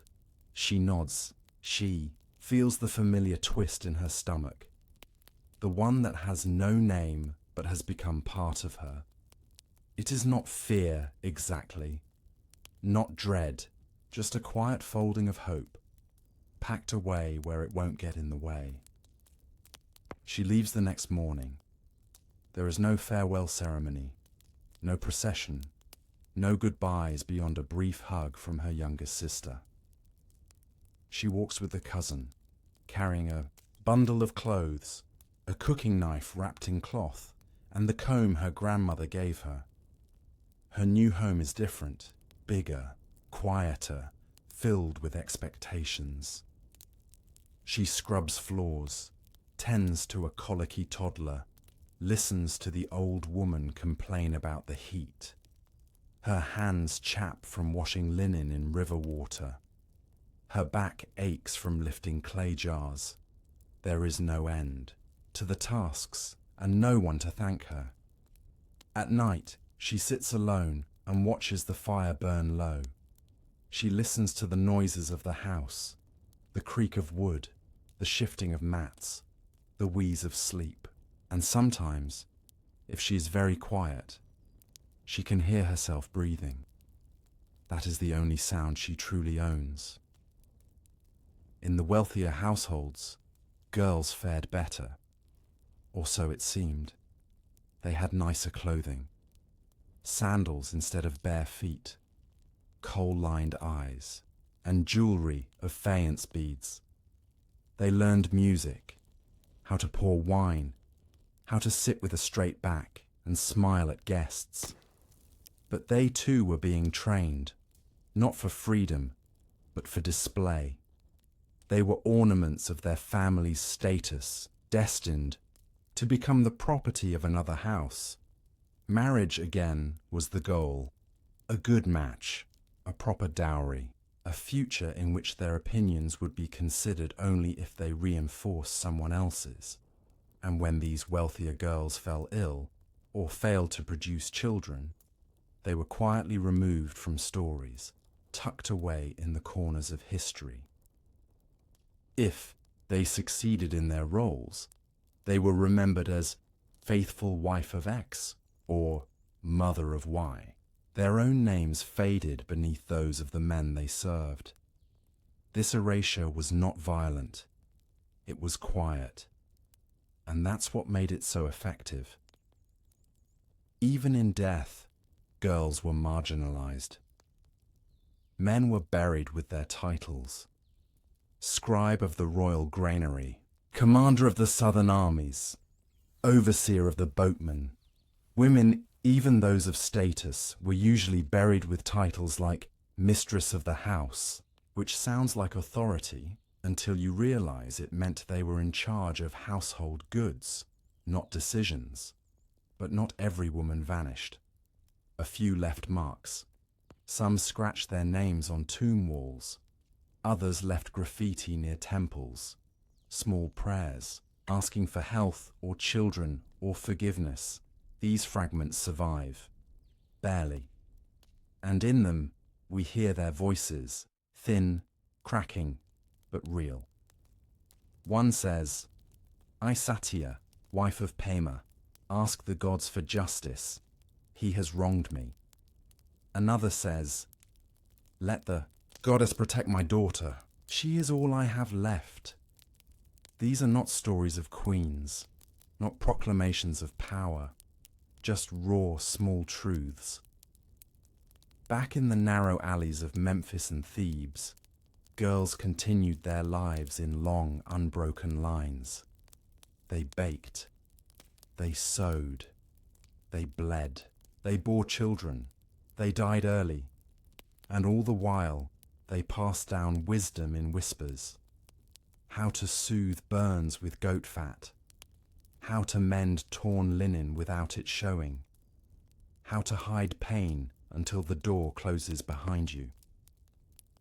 There was no ceremony for this knowledge, no scrolls, no credits, just endurance, passed like thread from one hand to the next. And that endurance became the invisible scaffold of civilization, because without it, the temples wouldn't have been cleaned, the grain wouldn't have been ground, the soldiers wouldn't have had shirts or sandals or songs. Girls were the ghost labor of empire, seen, used, forgotten, and still they persisted. And as we sit now, centuries later, surrounded by silence, let us honor that. Let us remember the girl who rose before the sun, only to sleep beside the fire, whose name we don't know, whose story was never carved, but whose life mattered. Let your breath slow, let your thoughts drift, and let the quiet strength of those unseen hands hold you gently. The morning haze lifts slowly over the marshlands near the Nile. Birds skim the surface, catching insects in the still air. Somewhere behind a thicket of palm trees, a group of girls gathers beside the river, their tunics damp from washing clothes. Their hands move in practiced rhythm, scrub, wring, rinse, repeat. The conversation is sparse, mostly whispers, broken by soft laughter that quickly fades when footsteps approach. This is the only hour they can speak freely, and even then, they speak carefully. In ancient Egypt, the line between duty and danger was thin. A girl could be punished not just for what she did, but for what someone thought she might do. A glance, a smile, a gesture held too long. Anything could be misinterpreted. And once a girl's reputation was questioned, her worth in the eyes of others diminished instantly. Virginity was not just a moral standard, it was a transaction, a form of value. For elite families, maintaining a daughter's purity meant locking her away behind courtyards and veils until she was ready for marriage. For working class families, it meant constant supervision, whispered warnings, and swift discipline. There was no such pressure for boys. A boy could boast of his exploits. A girl could be cast out for a rumor. Some girls managed to bend these rules, quietly. In desert villages far from the temples, a few learned how to read herbal symbols or mix simple tinctures. Their knowledge came from grandmothers and wet nurses, passed secretly, often at night. These girls became midwives, healers, or even assistants to temple women. But they were careful never to show off. Being useful was safer than being smart. Those with no special skill simply endured. Let us follow one of them now, a girl named Bakit.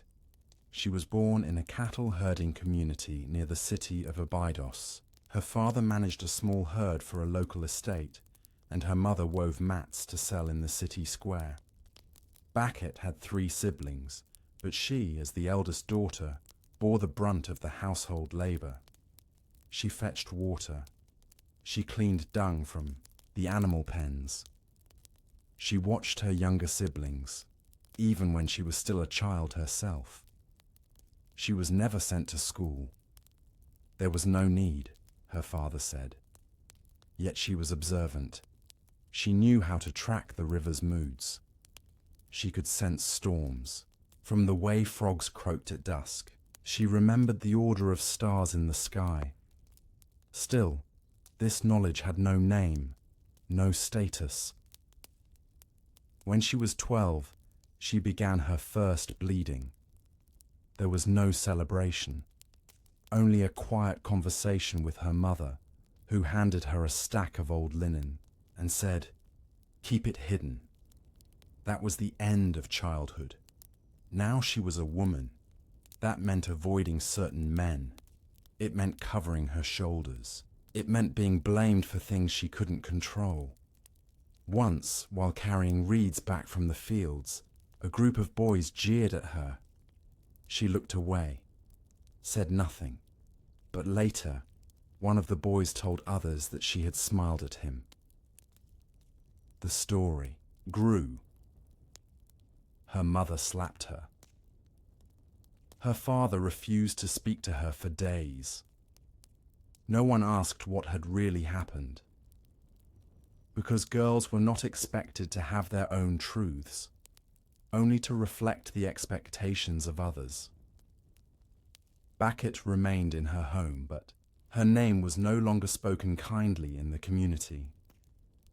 A year later, she was married off to a widower with 3 children. He needed someone to run the house, and she needed protection from rumor.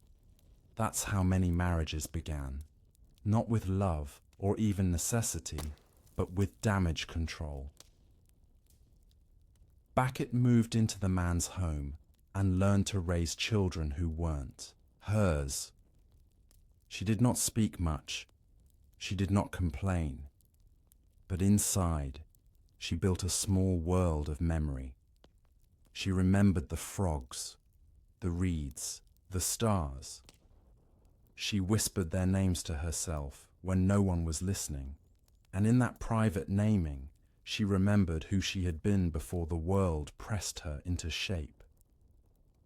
This ability to remember, to preserve an internal life, was how so many Egyptian girls survived. They were expected to be one thing, but many were two. One outward self, obedient, quiet, skilled. One inner self, dreaming, grieving, hoping. Sometimes these inner selves wrote prayers. In Deir el-Medina, the workers' village near the Valley of the Kings, archaeologists found small ostraca, limestone shards used like notepads. On them, in delicate strokes, were private messages. One reads, "Let the gods know I have done my work. Let me rest." Another, "I ask Hathor not for riches, but for peace of mind." These are not the voices of pharaohs. These are the voices of girls, women, mothers, sisters. And they ask not for glory, but for relief. Relief from pain, from pressure, from a life lived without choice. Even the goddesses understood this suffering. Hathor, goddess of joy and love, was also known to withdraw into the desert when she was heartbroken. Isis, queen of magic, wandered the earth in mourning after Osiris was killed. Taweret, protectress of childbirth, was depicted with a lion's strength and a hippo's ferocity, because gentleness was not enough. Egyptian girls found comfort in these figures, not because they offered miracles, but because they understood struggle. And still, despite it all, girls carried on. They kept homes alive. They raised children, often alone. They managed food, medicine, rituals, cleanliness, and relationships. They weren't remembered for it, but they did it anyway. Let us return one last time to the river's edge. The girls are washing now by moonlight. The work is the same. But something in their movements is different. One of them hums, another smiles, a third looks up at the stars and whispers a name, her own. It will never be carved into a temple wall. It will not be read in scrolls. But for a moment, it exists fully, proudly, quietly. And that is everything. Let your eyes close now. Let their strength sink into your breath. Let the girl whose name was never spoken become part of your dreams. Nightfall in ancient Egypt didn't bring silence. It brought a different rhythm. The market's shouting gave way to hushed murmurs behind thick walls. The clang of bronze gave way to the soft rattle of pestles grinding herbs for sleep, for pain, for childbirth. And somewhere beyond the glow of oil lamps, the Nile whispered in its own ancient language, steady, eternal. In a narrow home at the edge of a field near Akhmim, a girl no older than 12 kneels beside her mother, whose face is tight with sweat and pain. The labor has lasted hours. The midwife is late. Blood darkens the linens on the ground. The girl's name is Tia. This is her first real glimpse of childbirth. She does not look away. She watches how her mother screams without raising her voice, biting, her lip pounding her hand into straw. She sees the way pain folds her body into something small. She sees the fear, the risk, and something shifts in her understanding of what it means to be a woman. Until now, womanhood had been an abstract line. Her mother's lessons, the temple carvings of goddesses, the rules whispered by aunts. Now, it is flesh and bone and danger. Her mother survives, but barely. Tia is told this is normal. This is how life begins, with tearing, bleeding, risk. There will be no rest for the girl. Her mother is too weak to cook. So Tia begins to handle the household. She kneads dough, boils lentils, cleans the cloths. Her younger brother, barely 4, cries every time she touches his hair the wrong way. Her father doesn't speak to her, only gestures. And yet, even in this stress, Tia does not ask questions. She has learned not to, because in ancient Egypt, girls were not praised for curiosity. They were praised for obedience, silence, and strength without complaint. There were no scrolls celebrating their endurance. No tomb inscriptions for managing 3 children before the age of 15. No statues for calming a dying parent in the heat of summer. But that is how most of Egypt ran. Not through kings, but through girls like Tia. This unacknowledged labor began early. A girl might be 5 when she started grinding grain, 6 when she fetched water alone, 8 when she looked after a sibling through illness. By the time she bled for the first time, she was already considered a small adult. The rituals of protection began. Amulets, small spells, instructions whispered by older women. Some amulets were shaped like frogs or cowrie shells, symbols of fertility and protection. Others were crude drawings tucked beneath a pillow. These tokens did not prevent suffering, but they gave comfort, something tangible to hold when everything else felt uncontrollable. And so, the girls carried these small talismans through the endless tasks of life.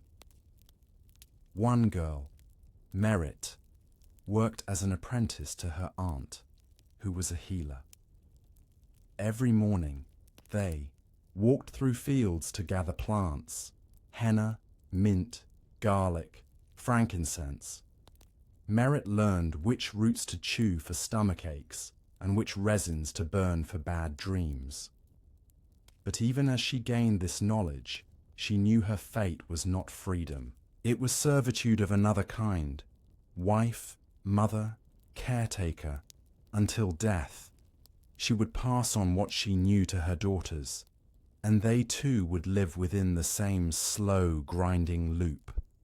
The truth was brutal. Girls in ancient Egypt had value only when they could provide labor or fertility. A girl who could not marry was considered a burden. A girl who could not give birth might be cursed or cast aside. This belief system came from deeply held superstitions. The gods were believed to reward balance, ma'at, and any deviation from fertility or domestic order was seen as a disruption of that balance. So, if a girl miscarried often, people whispered that her ka, the part of her soul that carried energy, was damaged. If a girl was too outspoken, they said her ba, the part of the soul associated with individuality, was unstable. Even misfortune was her fault. She was taught that her suffering was not punishment, but expected, and in this expectation, entire generations of girls buried their dreams in silence. Still, some found small ways to live. A girl might trade herbs quietly and keep a portion of the silver rings for herself. Another might hide a clay figure beneath her bedding, one shaped like the goddess Bastet, protector of women. A third might teach herself to read the carved names on temple walls, practicing when no one was watching. These small acts of rebellion did not change society, but they changed the girls. They gave them the smallest, sharpest kind of power, knowledge of self. In the city of Asyut, archaeologists discovered fragments of a girl's writing practice. A few lines of hieratic script on a potsherd. No name, no date, just repeated phrases, like someone teaching herself how to shape the world with symbols. One phrase: "The moon is high, I am learning." Another: "My name is not forgotten." We don't know if she was punished for learning. We don't know if she was allowed to keep going, but those fragments survived thousands of years, and so did she. Now, in the final days of her life, a woman like Tia might sit beside her grown daughters and pass on the knowledge that no scroll ever recorded. How to soothe a colicky child. How to hide tears from a husband. How to mourn while cooking lentils. How to keep something of yourself in a world that demands you give everything away. This oral tradition is the true archive of ancient Egypt. Not the tombs, not the gold, but the living memory passed in the space between women. And that memory survives even now, beneath the dust of history, beneath the myths, in the silence of the overlooked. Girls were never statues or hieroglyphs. They were firewood bearers, dishwashers, caregivers, survivors. They were always tired, always necessary, always invisible, until now. Let us close our eyes and walk beside them for a while. Let us see their hands, their backs, their feet. Let us feel the wear in their bones and the strength in their stillness. Let them rest finally in our thoughts. Let them be more than forgotten. The sun rises again over the Nile, just as it has done for thousands of years. Its reflection catches on the surface of the water like gold scattered across a mirror, and the soft hiss of wind through reeds sounds like breath, like memory. But for the girls of ancient Egypt, this day, like all others, begins not with poetry, but with labor. And in this final part, we walk with them, quietly, respectfully, through the final truths of a life lived in the margins of power. In a small village tucked near the banks of the Fayum, a girl named Henut wipes the sleep from her eyes. She is already tired, even before the first light has broken fully across the floor. Her sleep was broken by the cries of a sick infant and the snores of her older brother, who is not expected to help with anything yet. Henut's arms ache from carrying water the day before. Her fingers are cracked from crushing barley. And her mind, though still young, carries a weariness far older than her years. This is not unique. Hainut is one of millions, unnamed, unpainted, uncelebrated, who lived, worked, endured, and died in service to everyone else's life. She will not be carved into temple walls. She will not be buried with gold. She will be remembered only for her silence, for her survival, and perhaps, in the minds of a few daughters, for her warmth in the few moments of rest. Let us look, one last time, at the world that shaped her. In the cities, temples rose to praise gods and pharaohs, male and female alike. Isis, Hathor, Bastet, Nephthys, all powerful women in myth. But in daily life, real girls like Henut could not inherit that power. It is a paradox of ancient Egypt. Divine femininity was worshipped, but human girls were often denied agency. The myth of Isis gathering Osiris's body is told with reverence, but girls who gathered the bodies of their stillborn siblings were forgotten. Hathor is called the Eye of Ra, the mother of joy, beauty, and music. But girls who sang lullabies to crying infants as they cleaned wounds had no such title. Even queens, though elevated, were not always free. Nefertiti, so famous now, vanished from records late in her husband's reign. T, mother of Akhenaten, was wise, but maneuvered carefully through a world of men. And Hatshepsut, one of the few female pharaohs, had to disguise herself in male regalia just to rule without backlash. What does that tell us? It tells us that even at the highest levels, femininity was tolerated only when it conformed, when it served, when it hid its truest form behind acceptable masks. And down at the lowest levels, the level of Henut, of Bakhet, of Tia, there was no mask, only work, only pain. Let's walk through that pain, without fear, without embellishment. Pain was in the daily chores that wore down joints and shortened lifespans. Pain was in childbirth, where women often died alone or with no medical care. Pain was in marriage, especially to much older men chosen without consent. Pain was in widowhood, where women might be discarded or blamed. Pain was in menstruation, spoken of only in shadows. Pain was in the loss of babies, again and again, and being told to smile through it. But worst of all, perhaps, was the pain of being erased. Girls were not named in most legal documents.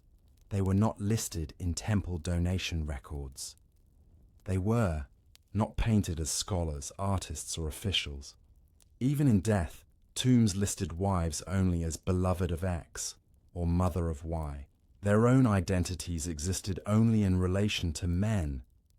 And yet, even in this erasure, there is a soft defiance, a quiet power, because somehow, despite it all, these girls lived. They raised families. They passed on knowledge. They kept the fire lit, the bread baked, the floors swept, the herbs crushed, the prayers whispered. They made the world run, and they did so invisibly, not because they were weak, but because they were never given the choice to be seen. But now, we see them. We see the girl washing laundry in the Nile, looking up at the sky, wondering if anyone will ever know her name.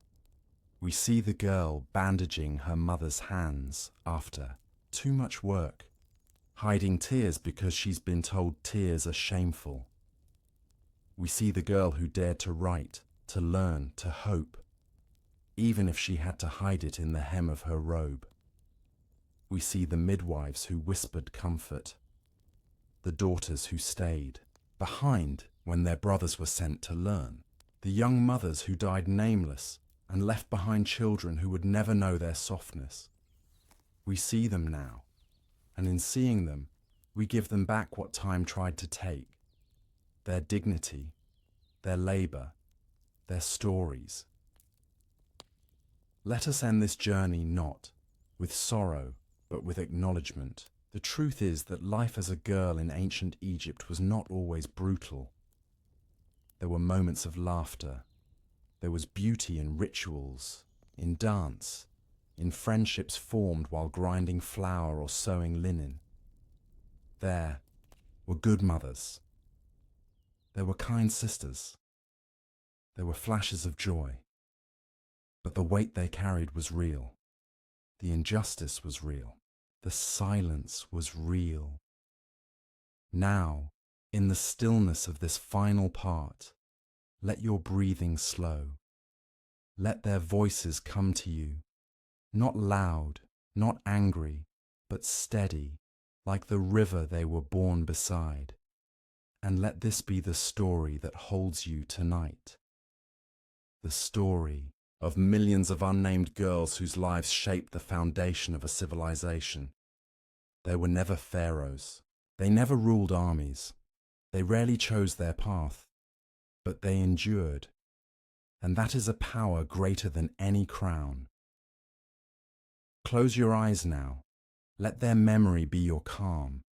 Let the dust settle over the past, and let them rest in peace at last, knowing they are no longer forgotten.